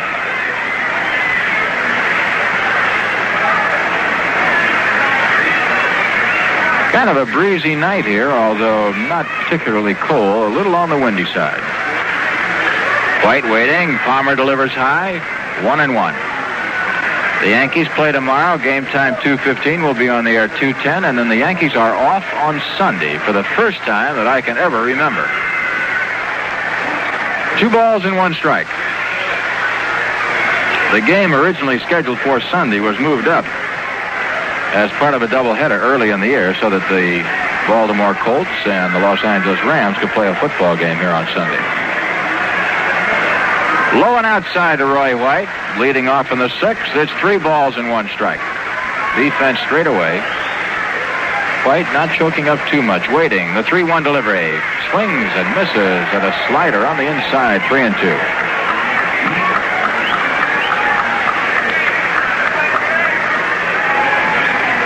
White waits. Palmer flips, and Roy swings and strikes out for the 2nd time, and the 2nd time on a swinging 3rd strike. And on the same kind of a pitch, that hard slider. 5th strikeout for Palmer, and it isn't often that White will strike out. Now Bobby Mercer moving in. He's 2 for 2, a double and a single.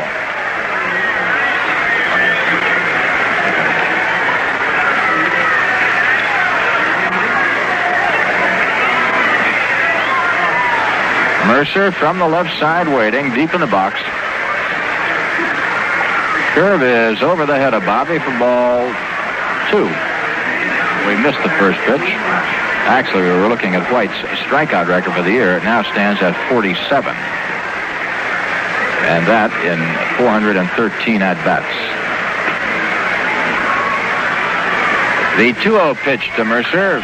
Hit to right field, and Bobby continues with that hot bat. It was a change-up. Mercer run around first base as though he might have ideas to cop a little extra time on Frank Robinson.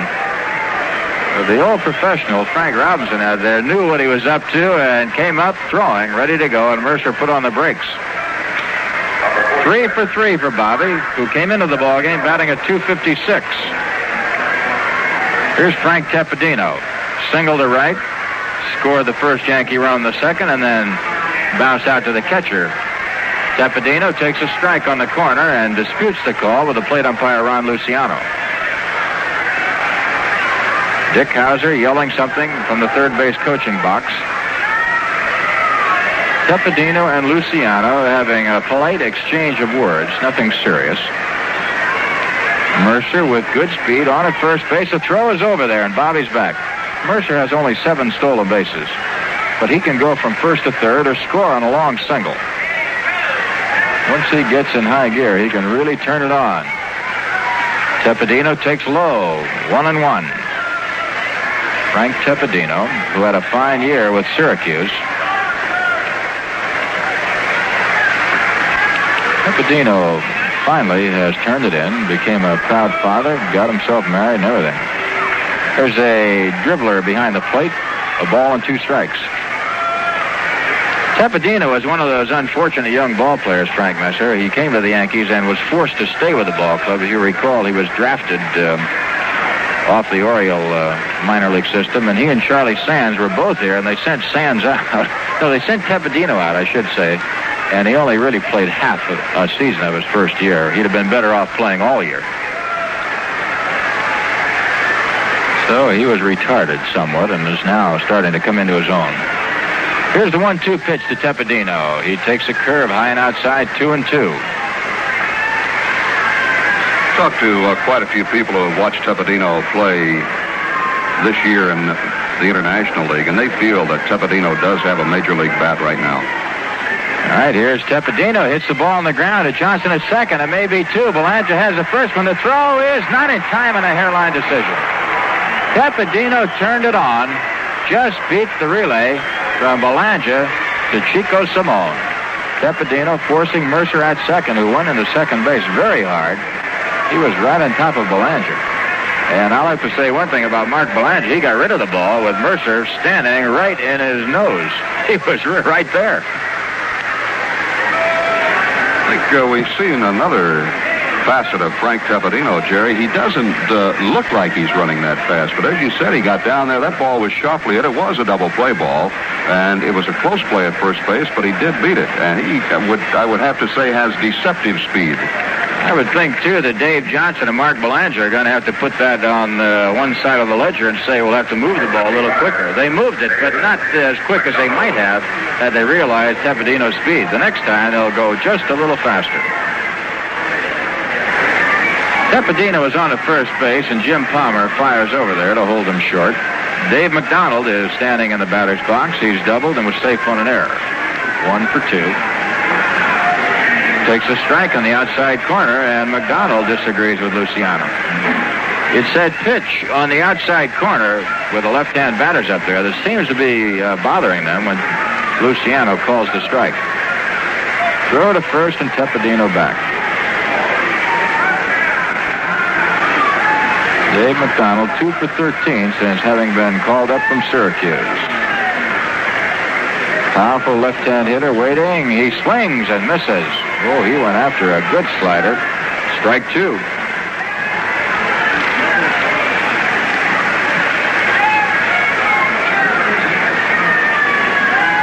No balls, 2 strikes. Palmer getting the sign from Echeverri. He's at the belt. Kicks, delivers, and McDonald goes after the curve, and he's out of there. 6th strikeout for Jim Palmer. For the Yankees in the 6th inning, no runs, a base hit, and 1 man left. And the score after 5.5, the Orioles continue to lead by a score of 3-2. Ladies, it's sewing machine sellout days at Sears. Now through Saturday, you can actually buy a brand new Kenmore Zigzag console sewing machine for Sears' incredibly low sellout price of only $56. Now, I'm going to repeat that so that you could be certain you heard it correctly. This is a console, not a portable. It's so zigzag, it's brand new, and yes, ladies, you can buy it now through Saturday for only $56 at Sears, with no trade-in required. This is the sewing machine that sews zigzag, straight stitch, or forward and reverse stitching. It sews on buttons and makes buttonholes. It mends, bastes, darns, appliques, embroiders, and even monograms. Yet Sears' fantastic sellout price is just $56. That's right, just $56 for a new Kenmore Zigzag console sewing machine with the features you want most. And that's the full price, not a down payment. And at Sears, satisfaction's guaranteed your money back. Use Sears' easy payment plan. Ladies, it's sewing machine sellout days at Sears, just in time to sew a new fall wardrobe. But hurry, sale ends Saturday at Sears in Colony Center, Amsterdam and Schenectady. So we're going into the last half of the 6th inning, and for the Baltimore Orioles, Dave Johnson, Andy Echeverri, and Chico Simone coming up against Mike Kekich. Baltimore 3, Yankees 2. The Yankees have 5 hits, the Orioles have 4. Baltimore made 1 error. Dave Johnson struck out and walked. He's 0 for 1. Ron Luciano, the big umpire, and he is a big man, uses that whisk broom on home plate to clean it off and get things organized. Umpiring at first is Bill Haller. Jim Honachek umpiring at second base, and Frank Umont at third. Honachek is number 2 in seniority to John Stevens in the American League umpiring department. Dave Johnson, right-hand batter, facing the left-handed Kekich. The first pitch to Johnson. Curve is a little up there for ball one.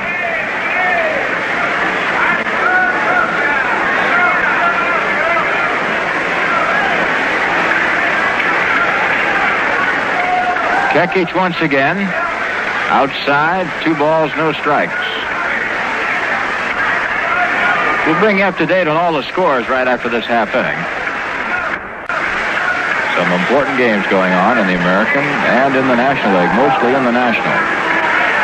There's a high fastball over the head of Dave Johnson, 3-0. Kekich got himself in trouble when the Orioles scored their 3 runs in the 3rd inning with a couple of base-on balls. Yankees are trailing by a run, 3-2. The 3-0 pitch drops right in there to Dave Johnson. 3 balls, 1 strike. On deck, Andy Etchebarren. 3-1 delivery. Strike 2 called on the corner. So Dave Johnson runs it to 3-2, a full count. Mike Kekich getting the sign from his catcher, Jake Gibbs. Defense straight away. Johnson waiting. Kekich delivers, and the ball is hit up the middle. Kenny to his left, knocks it down, picks it up, throws, and gets him in time. Jerry Kenny actually knocked the ball down, went to a knee, actually rode by the ball. The momentum carried him there. Recovered in time to get the very heavy-footed Dave Johnson. Dave Johnson isn't going to beat out too many base hits in his career, if any. He really doesn't run too well. Just looking at Kenny down there, he's flexing that arm. He didn't have much of a chance to set. Everything he had on that throw came just from the arm. All right, Frank Messer. Here's Andy Etchebarren, who was 1 for 2, struck out and singled, and drove in 2 runs. He's been the difference so far. He takes strike 1. Etchebarren singled with the bases loaded in the 3rd to drive in Blair and Brooks Robinson. The 1-strike pitch goes after the changeup. He missed that a foot. Boy, he jumped at that. The ball was passing the plate as Etchebarren finished his swing. Here's a 2-strike delivery coming up now. Kekich really pulled a good string on that one. Ground ball to Horace Clarke at second base. This one over to Dave McDonald, 2 out. Now Chico Simone, line to right and bounce to third, moving in.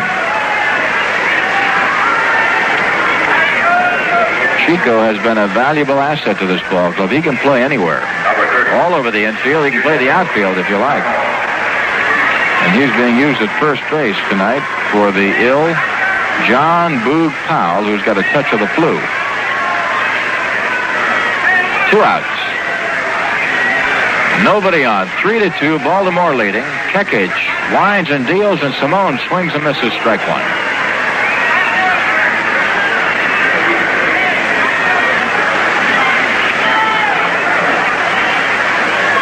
Chico from the right side, wearing uniform number 30. Waiting. Here's the pitch by Kekich. The changeup is bunted down to third base side, foul. Oh, doctor, I'll tell you, had that ball been fair, Simone would have been standing at first base before anybody got to the ball. Beautiful bunt, but it drifted foul by about 4 feet. The placement was a little to the left, but the distance was excellent. Just taking a look out there in the Oriole bullpen dugout area, and I count 11 players out there. You think they called up a few pitchers at the end of the season? You can bet on it. Although they can adjust their pitching staff any which way they see with that 18.5 game lead. Not either. You know, the team that won a pennant by the most games ever was the New York Yankees in 1936. I think it was 19.5, and the Orioles have a chance to do better than that. Chico Simone swings and misses, strike 3. Strikeout number 5 for Mike Kekich. 3 up and 3 down. The score after 6 full innings of play. Baltimore 3 and the Yankees 2. Now let's check the scoreboard. In the American League, Chicago 3, Kansas City nothing. That's a single game. Oakland and California a later start. Minnesota leads Seattle 1-0 after 2.5. Boston 2, Detroit 1 after 2.5. McLean going for his 24th in that one. In the National League, in the first of a twilighter, Pittsburgh 8 and the Mets 2. The winner Veal, the loser Ryan. The second game, the Pirates 6 and the Mets nothing. It looks as though the Mets are going down to a double dip tonight. Montreal beat the Phillies 10-6 in the first game. In the second game, it's Montreal 2, Phillies nothing after 1.5.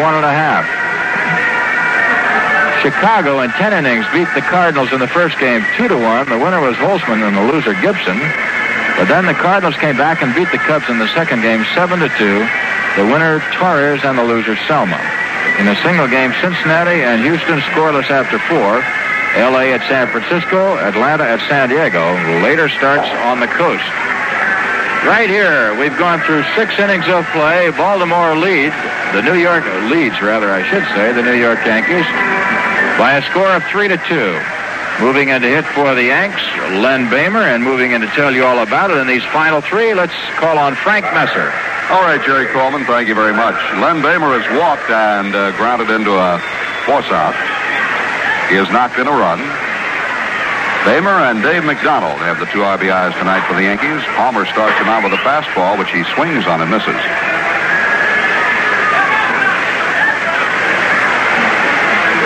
No balls, 1 strike. Palmer brings it in again, and this time it is bunted, and it is right. He runs into the ball in fair territory. Says plate umpire Luciano will have another argument. Luciano has called Bamer out, and Elston Howard is putting on a violent argument, and now Ralph Houck gets between Howard and Luciano. So again, Luciano is the object of the wrath of the Yankees. All Houck wants and Howard want Luciano to do is to ask first base umpire Bill Haller. And Luciano is saying, evidently in effect, I called it and that's the way it goes. And now Haller walks down, steps in between Luciano and Houck. Luciano has ruled Bamer out for running into the ball in fair territory, and now Bill Haller, without being asked, has come down and reversed the call, and now Earl Weaver will come out and argue a little bit, and so does Andy Etchebarren. Well, you got to give Bill Haller credit for that, Frank. He knew Luciano was in trouble, and sometimes an umpire will get a little stubborn and not ask for help. But Haller realized that Luciano did need help, and now Weaver has a good argument, because if the plate umpire doesn't ask one of the umpires, very seldom do the umpires come in and change the call. If they ask for help, they get it. But if they don't ask for it, a lot of times the umpires on base don't volunteer. But Earl Weaver, you got to give him credit. Here his team has sewed up the American League Eastern Division. And yet a game that normally would not mean anything to Weaver and the Orioles, and he's arguing like it's a World Series game or it meant the pennant. Well, I think Earl Weaver would like to get in the record books with this team and join the likes of, Joe McCarthy and Al Lopez, who had such great regular seasons. Al Lopez managed his club to the 111 wins. And Joe McCarthy had the 36 Yankees that won the pennant by the widest margin, I guess, of any team in the American League. So Weaver is still carrying on his argument. Frank Umont walks away from it, and Weaver is talking primarily to Jim Honachik, who is the umpire-in-chief of this group. Right, Frank. I don't believe there's anything in the rule book that will substantiate Weaver's argument. In other words, if an umpire wants to help another umpire, I think he can. Well, to go over the play again, the way Luciano saw it, Bamer ran into his batted ball or butted ball in fair territory, which would, that being the case, make him out. Bill Haller ruled that evidently that Bamer ran into it in foul territory while it was a foul ball, which keeps him alive at the plate with no balls, 2 strikes. So Palmer again to Len Bamer. Here's the pitch. Bamer pops it up into right field. Frank Robinson comes in under it. Waiting. Glove up, makes the catch. And Bamer is retired.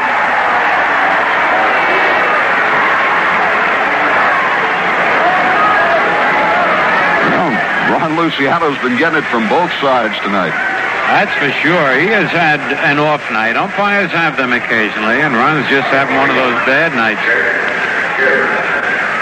Jake Gibbs has popped up to second and flied to center. 0 for 2. Swings on the first pitch, ground ball, and it gets through on the right field base hit. Simone, going to his right, could not reach it. So Gibbs is on with a single, and Tom Chopay had been in the on-deck circle to bat for Kekich, but now Chopay has been called back into the dugout, and we'll see what Ralph Houck has in mind. Oh, Pepitone come charging out of the dugout, stumbled and fell, and he's anxious to get up there.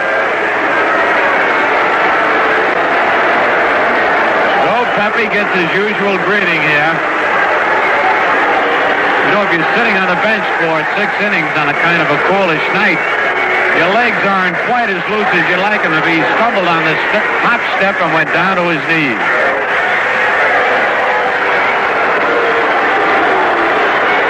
You mean, Phil, when things go wrong, they can really go wrong. That's for sure.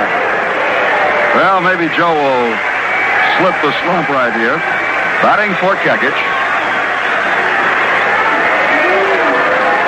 Chopay, incidentally, was not announced into the ball game. The pitch to Pepitone, high and outside, ball 1.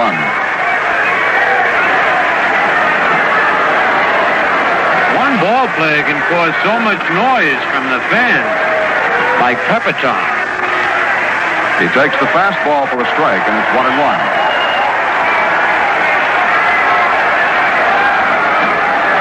Phil, this is Moose night here, but I haven't heard any Moose calls yet. I wouldn't know what one sounded like, Frank, if I heard it. 1-1 pitch to Pepitone. He fouls this one back. It will be on the netting and out of play. Missed the netting and went down into the seats. Just flicked the edge of it. 1 ball and 2 strikes. With Pepitone up there, the first baseman, Chico Simone, is playing behind the runner, Jake Gibbs. In other words, not holding him tight to the bag, but protecting the line against the base hit. The stretch by Jim Palmer, the 1-2 pitch. Pepitone hits it on the ground. It's going to be into left field, base hit. Gibbs will stop at second base. So Pepitone goes the opposite way with 2 strikes on him and goes for the base hit. I think the last 3 hits Pepitone has had have all been in left field.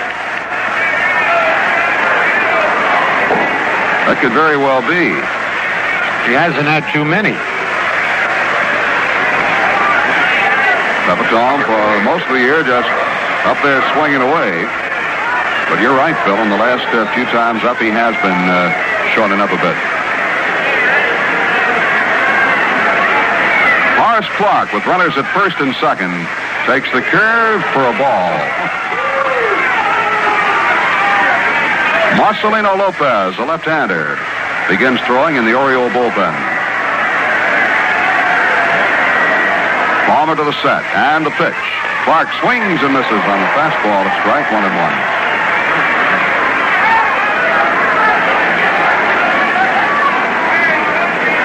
I don't think Jim Palmer will throw any harder than he did on that pitch.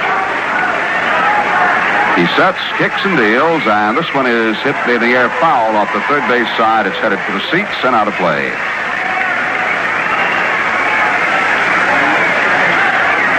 Yankees now have 2 runs on 7 hits, but the Orioles have 3 runs on only 4 hits.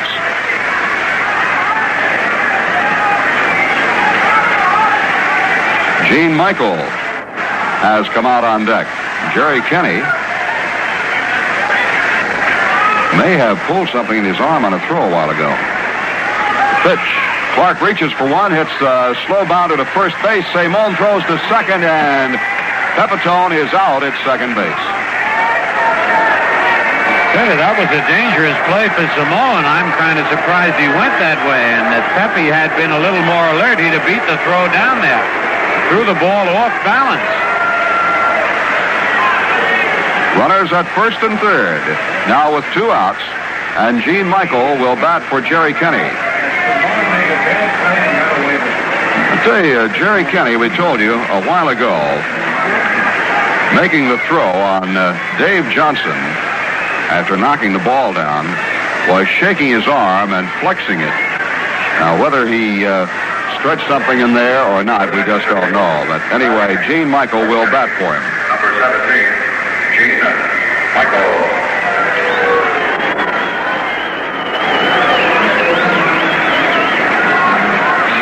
Gene Michael, hitting .272.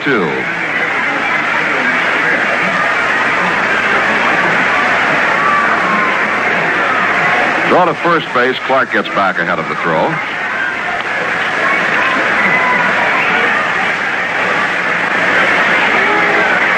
Gibbs at third. Clark at first. Fastball is low. Michael, ball one.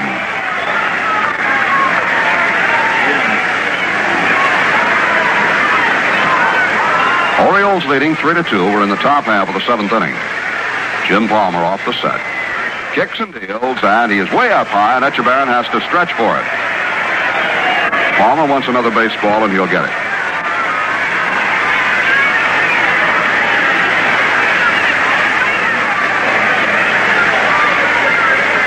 The Yankees have had base runners in 5 of the 7 innings.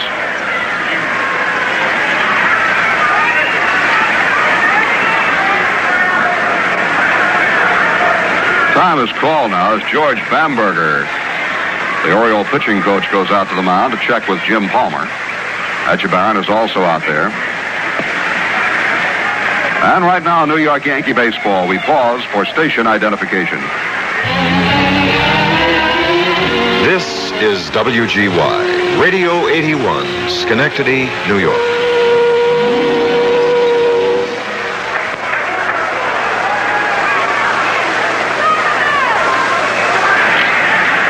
Two balls and no strikes to Gene Michael. Palmer stays in the ball game, kicks and deals, and Michael check swing, fouls one back.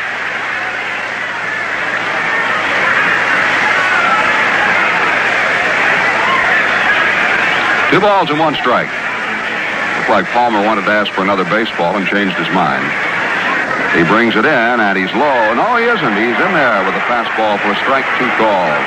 2 balls, 2 strikes to Gene Michael.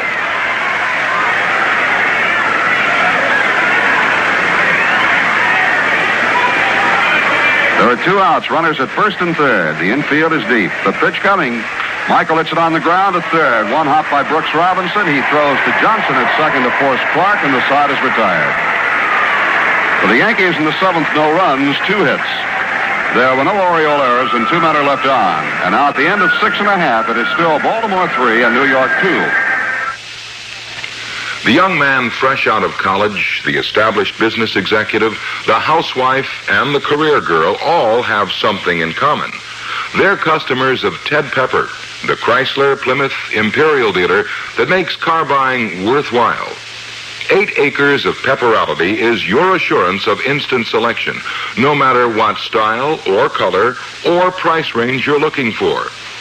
Cost of living and taxes may go up, but the Ted Pepper down payment is still down. It's so low, we dare not tell you how low it is, but if you can afford the down payment on any car, you can afford a new Chrysler, Plymouth, or Imperial from Ted Pepper. Go Pepperality. See the dealer who thinks young. Ted Pepper is conveniently located in Latham, Route 9, 1 mile south of the Circle. Easy to reach from anywhere in the Capital District and only minutes off Exit 5 of the Northway. Remember, Ted Pepper sells automobiles like nobody else.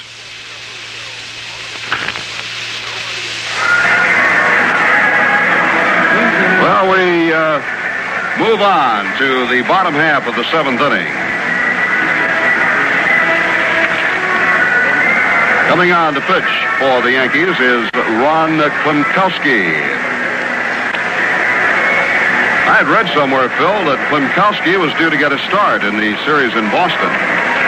Yes, I had read that too, Frank, and I imagine he can still do it because there are 4 games up there, and this would be a good time for Ralph Houk to let him loosen up just a little bit. He was so effective in his last time out as a Yankee, did quite a job. Well, he pitched 3 innings, gave up only 1 base hit, I believe, right? Uh-huh. Just to remind the fans, the Mayor's Trophy game, which was rained out earlier in the year, is going to be played at Shea Stadium on the night of September 29th. So get your tickets now for a real worthy cause. The Yankees and the Mets. Gene Michael is in at shortstop. Ron Klimkowski appeared in 26 games for the Syracuse Chiefs this year. He won 15, lost 7, posted the lowest earned run average in the International League, 2.18. He also had the most wins in the International League, Bill Kane tells me. And so Klimkowski is on now to pitch for the Yankees. And Gene Michael has replaced Jerry Kenny at short. Mark Belanger will lead things off for Baltimore. Mike Kekich in 6 innings gave up 3 runs on 4 hits. Klimkowski, a right-hander from Jersey City, New Jersey, into the windup, and the pitch to Belanger. Inside, ball 1. Klimkowski now lives in Plainview, New York, out in Long Island. 1-0 pitch, hit on the ground, up the middle, base hit into center field for Belanger. So Mark Belanger collects his first base hit of the night. A single right back up the middle. And for the Orioles, it is base hit number 5.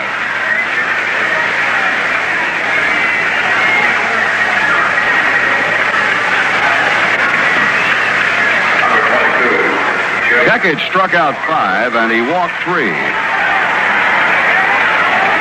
2 of those 3 walks hurt him, though, in the 3rd inning.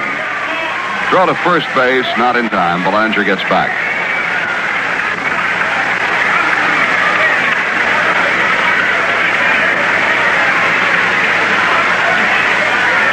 Klimkowski deals, and it is butted and popped up by the pitcher, Palmer. Klimkowski makes the catch himself out in front of the mound. Looks to first base, but Belanger got back. No chance for a double play.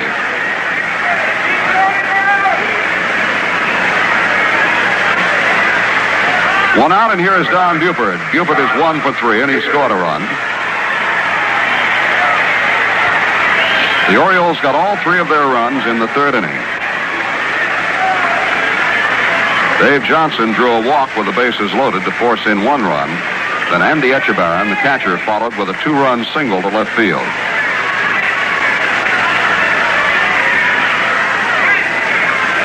Buford will now bat left-handed against Klimkowski. The pitch to him. Curve is high, ball 1. Belanger at first base, McDonald holding on the inside corner. Michael, the shortstop, shaded well around toward the bag. Yankee infield at double play depth. Throw to first, no play.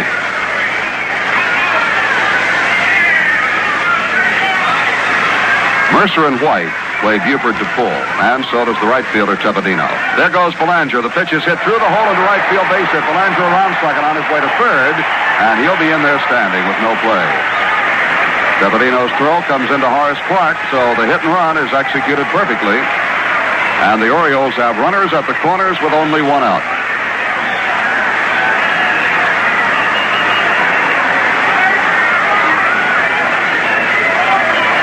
And another call goes to the Yankee bullpen. Jackets will come off.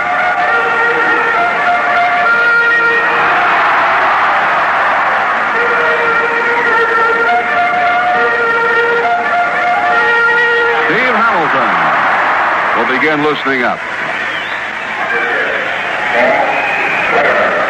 Paul Blair, the batter, 2 for 3. A double in the 1st inning, a single in the 3rd. And a fly ball caught by Mercer at the fence in straightaway center field in the 5th inning. Infield back at double play depth. And the pitch to Blair. Strike 1 is called.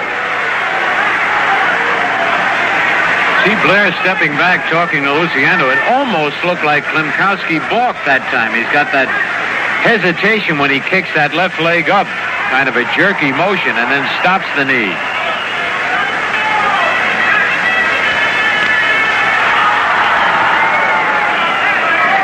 The set and the pitch. It is butted foul. Came back off Jake Gibbs. That was strange. That was not the suicide squeeze, Frank. No, it was not. Would have been a tough play for Belanger to score on.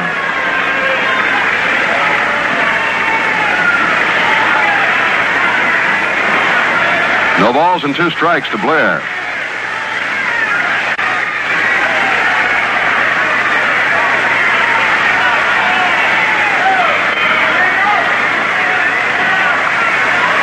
Maybe Blair figuring the bases loaded. Better than 2 on. He might have got himself a base hit. There goes Buford. The pitch is hit in the air to left field. Roy White is there. Belanger is tagged up at third. The throw goes into first base, but not in time to get Buford coming back. The Orioles score run number 4 and lead 4-2. Sacrifice fly for Paul Blair.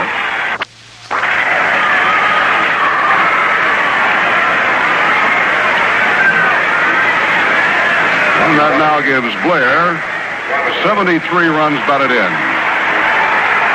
Frank Robinson, the batter.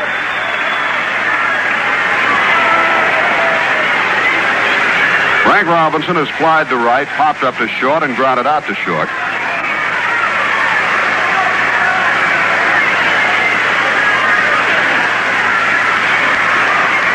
Klimkowski turns a curveball loose that is bounced foul off the third base side and fielded neatly by the third base coach, Billy Hunter.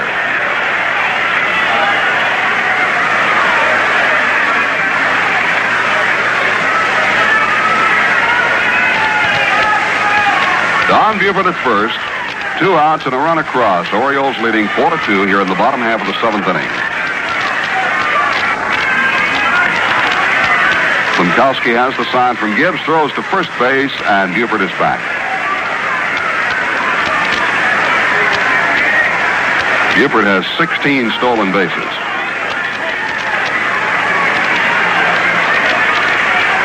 Klimkowski brings his hands together at the belt, and the pitch, another curve, this time low and outside. It's 1-1 to Frank Robinson.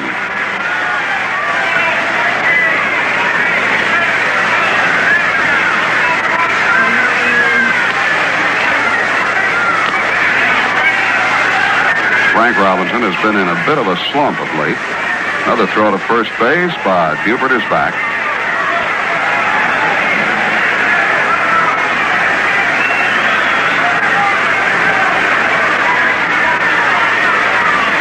One pitch, and Gibbs calls for a pitch out, but Buford was not going. 2 balls and a strike. Brooks Robinson is on deck.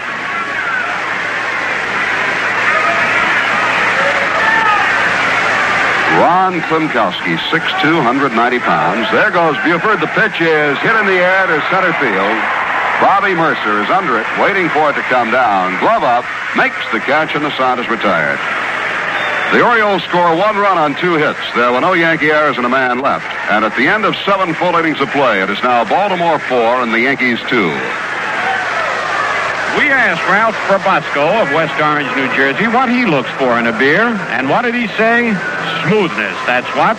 And when we asked Ernest Dickinson of Norwich, Connecticut, he said it too. Smoothness. We got the same answer from Arnold Bloom of Jamaica, New York, and Ronald Gordon of New Brunswick, New Jersey. They all like a smooth-tasting beer. And when they all took part in that big 1969 beer taste test, they picked Peel's. So did lots of other beer drinkers. There were 3 other well-known brands in the contest, too. But none of them could beat Peel's Real Draft Beer. How come? Well, it's not just that Peel's has the smoothness people look for in a beer. Peel's is a real draft beer. And draft beer tastes lighter, tastes fresher. When you put them all together, smoothness, lightness, freshness, you've got Peel's Real Draft, the beer with the taste that can't be beat. Try it. Just 1 taste, and you'll be ready to join all those people who've switched to Peel's Real Draft. Well, remember the last big day at Yankee Stadium, Saturday, September 27th, Fan Appreciation Day. And every fan entering the ballpark will receive a giant 20 by 28-inch Yankee poster. And you youngsters will be able to get autographs. There'll be a blindfolded wheelbarrow race between the Yankees and the Orioles, an egg-throwing contest, and the fans will be in it. There'll be celebrities. Frank? Roy White leads off the 8th. He takes low, ball 1. Somebody told me you were going to be in it too, Phil. No. Oh, no. No. 1-0 pitch to White. High. 2 balls and no strikes. White has walked once and struck out twice in this game. Jim Palmer, the only pitcher in the American League to author a no-hitter this year. Working on his 15th win. The right-hander deals. Fastball is swung on and missed. 2-1.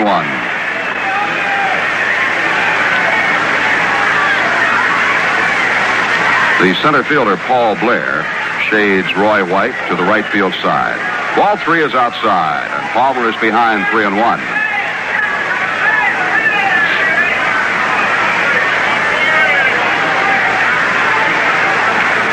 Palmer working quickly, turns another one loose. Fastball is lined to right, base hit for Roy White.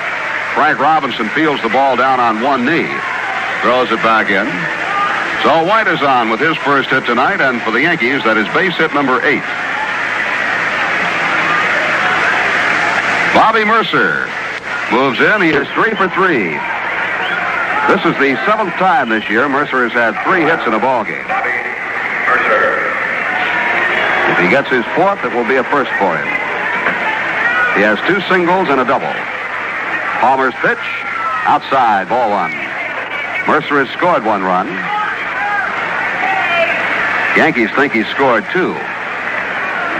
But it won't go down in the record books because he was called out at the plate by Luciano, who ruled he did not touch the plate when he slid in. Andy Etchebarren has gone to the mound to talk to Jim Palmer. Oriole bullpen is still operating. Looks like they have a right-hander and a left-hander up and throwing now.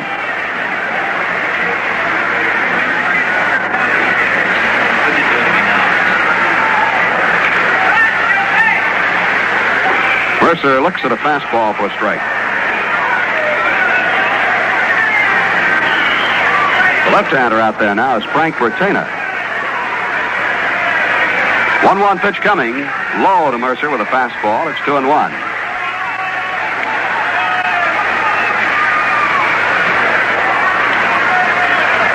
We got 2 left-handers. Pete Richards throwing too.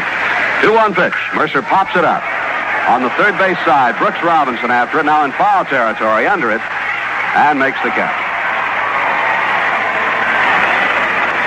So Bobby Mercer is retired on a high foul fly ball to Brooks Robinson. 1 out, and Frank Tepedino steps in.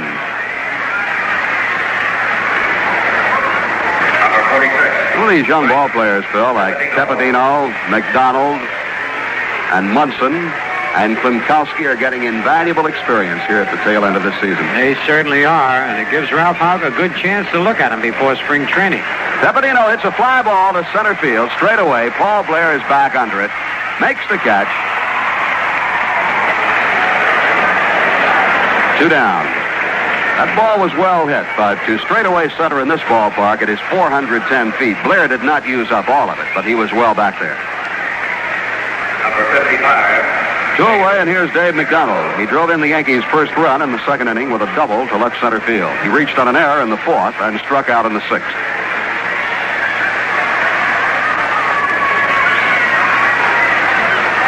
Palmer is down low with a breaking pitch. Palmer has struck out 6 and walked 2. He deals again. McDonald looks at a fastball low. 2 balls and no strikes. Palmer swinging his arm around, flexing it, and looks over toward the Oriole dugout. Palmer has been suffering of late with a bad back. 2-0 pitch. Fastball is lined out into center field. It's going to be in for a base hit. Roy White stops at second base as Blair gets to the ball quickly. And McDonald has his second hit of the ball game. The Yankees have runners at first and second.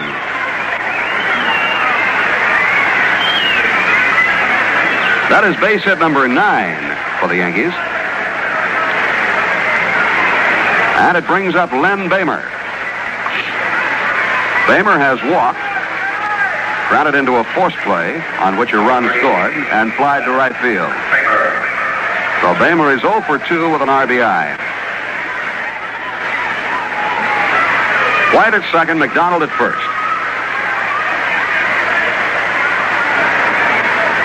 Palmer off the stretch. Deals to Bamer. Fastball is hit on the ground to Belanger, the shortstop. He underhands it to Dave Johnson at second to force McDonald, and the side is retired.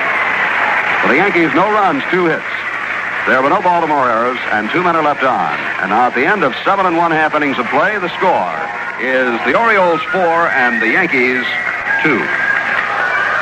Angelo Petrocelli of Paterson, New Jersey, Thomas Cornell of New London, Connecticut, John Firmstone of Honesdale, Pennsylvania, and Jose M. Osorio of Brooklyn, New York all have something in common. They participated in the 1969 beer taste test when Peel's challenged 3 top-selling brands for the Eastern Championship of Beer. And they all preferred Peel's Real Draft Beer. So did lots of other beer drinkers. In fact, not one of those top-selling beers could beat Peel's Real Draft in the 1969 taste test. Does that surprise you? Well, it shouldn't. You see, there is one very big, very important difference between Peel's and the other beers, and it's this. Only Peel's gives you real draft lightness, real draft freshness in bottles and cans. So it's really not surprising at all that Peel's was a winner in the big taste test. How about making a little test of your own? Next time you have a beer, have a Peel's Real Draft Beer. I think you'll be convinced, too, that Peel's Real Draft has the taste that can't be beat.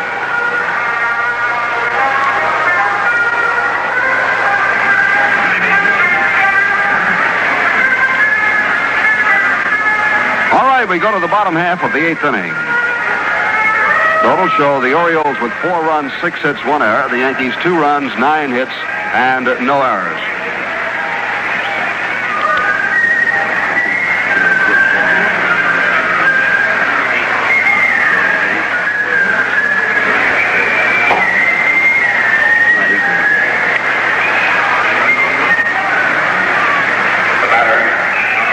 Brooks Robinson leads off the bottom half of the 8th inning. He has walked twice and flied out to right field. Dave Johnson on deck, and then Andy Etchebarren. Ron Klimkowski looks around toward the outfield. Now looks in for a sign from Jake Gibbs.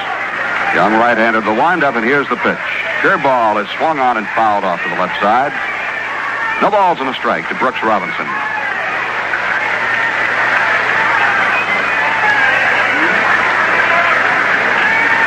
Although hitting but .233 coming into this game, Brooks Robinson had driven in 82 runs. 1 strike pitch. Curveball is fouled again to the left side, and this one goes into the Oriole dugout.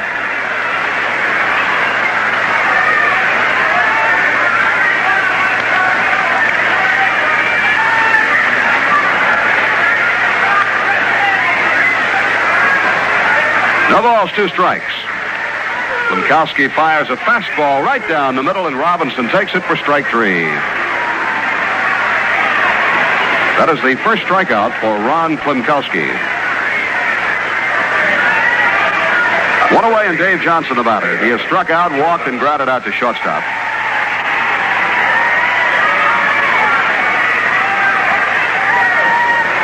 When Johnson walked in the 3rd inning, the bases were loaded, so he was credited with a run batted in. He looks at a pitch low, ball 1.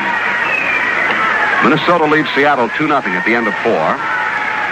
White Sox 4, and the Kansas City Royals nothing, end of 6. Curve is over but low. Bounces away from Jake Gibbs behind him. He retrieves it, keeps it in play.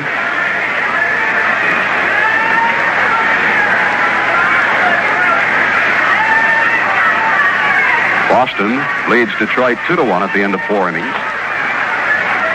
Klimkowski deals a curve that is fouled back.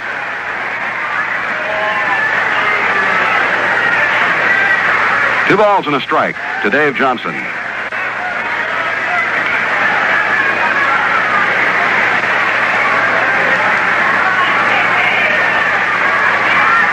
Next pitch inside with a fastball, and it's 3-1. Johnson gave ground on that one.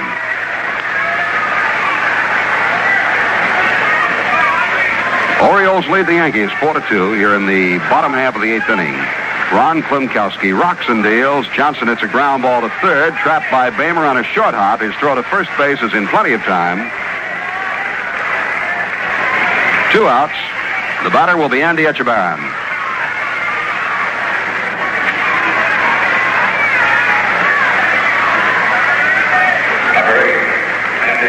Andy Etchebarren, 1 for 3, and his base hit was a big one.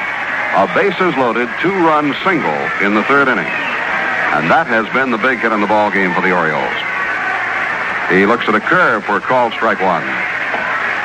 Mike Kekich pitched 6 innings for the Yankees. Gave up 3 runs, 4 hits, walked 3, struck out 5. Klimkowski working in his 2nd inning. He deals. Curve that's hit in the air to right center field. Bobby Mercer racing over to his left. He's under it. Makes the catch, and the side is retired. Klimkowski gets the Orioles 1-2-3 in the 8th inning. Nothing across, and at the end of 8, the score is Baltimore 4 and New York 2. You know, lots of people go along drinking one beer and thinking it's just the greatest until someone comes along and shows them something better. That's what happened to Robert Jordan of Jackson Heights, New York, Raymond Church of Uncleville, Connecticut, and Gerald Leonard of Newark, New Jersey, and Bruce Thomas of Brooklyn. All of them have been regular drinkers of the biggest selling beer in the New York area. All of them participated in the big 1969 beer taste test. They tasted their regular beer without knowing it, and they tasted Peel's Real Draft, both in unmarked glasses. And you know what? They all preferred Peel's. And the other top-selling beers in that dramatic taste test couldn't beat Peel's either. Peel's is a real draft beer, and draft beer tastes fresher and lighter. Just one taste is all it takes sometimes to convince people that Peel's is better than their beer. Convince yourself. Put Peel's Real Draft to the test today and enjoy the taste that can't be beat.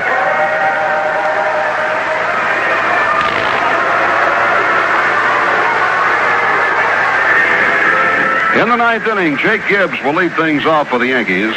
John Ellis is on deck to bat for the pitcher Ron Klimkowski. Gibbs is 1 for 3.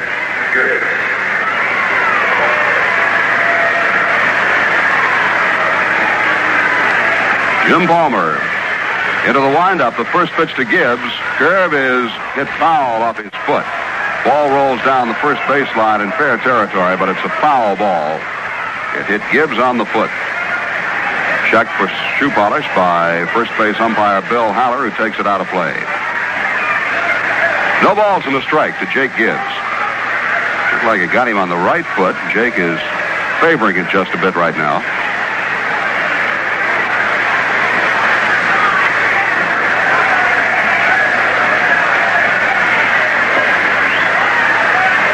Andy Etchebarren sympathizing with him a bit. Now Gibbs steps back in.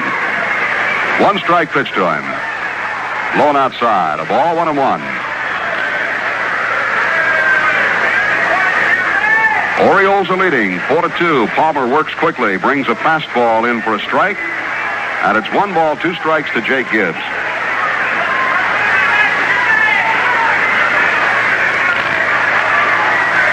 One-two pitch coming. In the dirt about 3 feet in front of the plate. Bounces up off the chest protector of Andy Etchebarren, the catcher.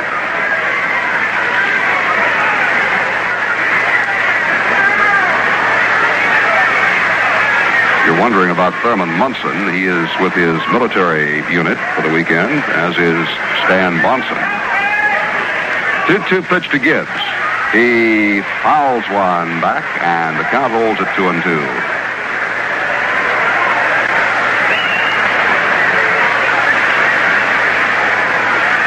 Short series here in Baltimore. 2 games, this one tonight, one tomorrow afternoon, starting at 2:15. 2-2 pitch coming to Gibbs, and he fouls another one back, this time off the chest protector of the plate umpire, Ronnie Luciano.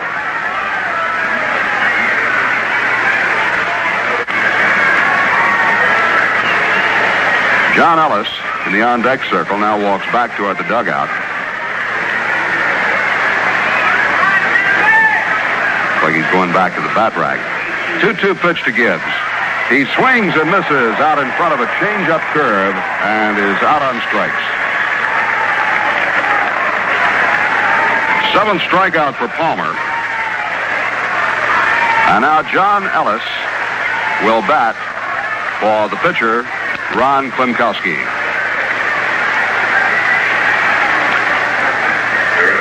Ellis is hitting .291 for the Yankees.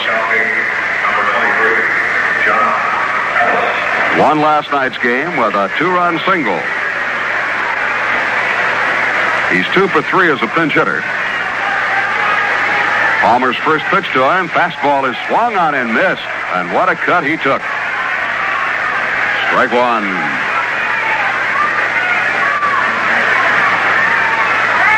Palmer's in the dirt with a breaking ball. 1 ball, 1 strike. Paul Ellis looped out into left field last night to win the ball game. Was hit right down off the handle of the bat. Next pitch to him is low. 2 balls and a strike.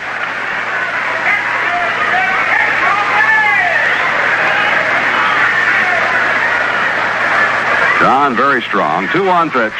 He pops it foul coming back out of play.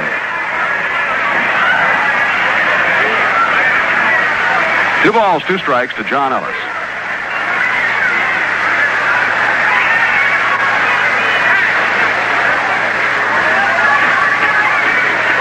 The Boston-Detroit game is now in the 5th inning. The Red Sox leading 2-1.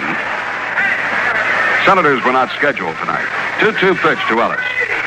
Curve is in there for a call. Strike 3. And Ellis is caught looking on a big sweeping curveball. And Palmer has his 8th strikeout. So the Yankees down to their last out. Horace Clarke moves in. He is 0 for 4 in this game.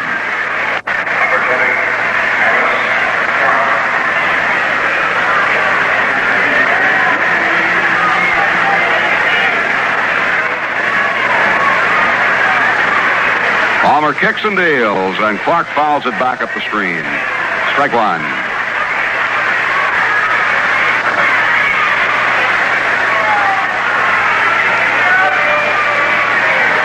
Palmer brings it again, and there's that slow curve, but it's high. Orioles working on their 105th victory. And the curve is high again. 2 balls and a strike to Horace Clarke. Big gap in right center field for Horace. He pops it up on the left side of the infield. Belanger waiting under it. Makes the catch, and the ball game is over. The Yankees are retired in order in the top half of the 9th inning. It's all over in Baltimore. We'll have the totals and the recap for you in just a moment. The final score, the Orioles 4 and the Yankees 2. You know, a beer shouldn't leave you with a filled-up feeling, says Nicholas Paola of Roselle Park, New Jersey. I like a beer that's not too heavy, says Thomas Moriarty of New London, Connecticut. And I like a beer that doesn't bloat you, says Arthur Downing of West New York, New Jersey. I like a beer that doesn't make you feel like a balloon, says Douglas Elworth of West Orange, New Jersey. All of these gentlemen participated with many other people in the 1969 beer taste test when Peel's challenged leading brands for the Eastern Championship of Beer. They preferred Peel's to the other beers they tasted. Why? Well, there's really no great mystery about it. Peel's, you know, is a real draft beer, and draft beer tastes lighter. It doesn't leave you with a filled-up feeling. What Peel's does do is give you a smooth, fresh taste every time. And taste, after all, is the name of the game. Once you try Peel's Real Draft, you'll understand why no other beer in the 1969 taste test could beat it. Peel's Real Draft, the beer with the winning taste. And as Doug Elworth put it, it doesn't leave you feeling like a balloon. Totals on the ball game: the Orioles 4 runs, 6 hits, 1 error. The Yankees 2 runs, 9 hits, and no errors. Jim Palmer, the winner, his record is now 15-3. The losing pitcher, Mike Kekich, his record is 2-6. And Palmer extends his career record against the Yankees to 7-1. The Yankees scored a run in the 2nd inning on a double by Mercer, a single by Tepedino. Mercer raced across the plate. The Yankees argued that he was safe, but Ron Luciano called him out. And then Dave McDonald doubled to drive in Tepedino with a run. The Orioles scored 3 runs, however, in the 3rd on 3 hits, plus 2 walks. 1 walk forced in a run, and one of the base hits was a bases-loaded single by Echebarren that drove in 2, and that was the key hit of the ball game for Baltimore. The Yankees' other run scored in the 4th. Mercer opened with a single. Tepedino was out, catcher to first. McDonald reached on an error. Bamer drove Mercer home from 3rd as he grounded into a forced play, and that was the end of the scoring for the Yankees. The Orioles got an insurance run in the 7th inning on base hits by Belanger and Buford and a sacrifice fly by Paul Blair. Tomorrow afternoon, Al Downing for the Yankees. Dave McNally will be gunning for his 20th win for the Baltimore Orioles. So once again, the final score. was Baltimore 4 and New York 2. And now...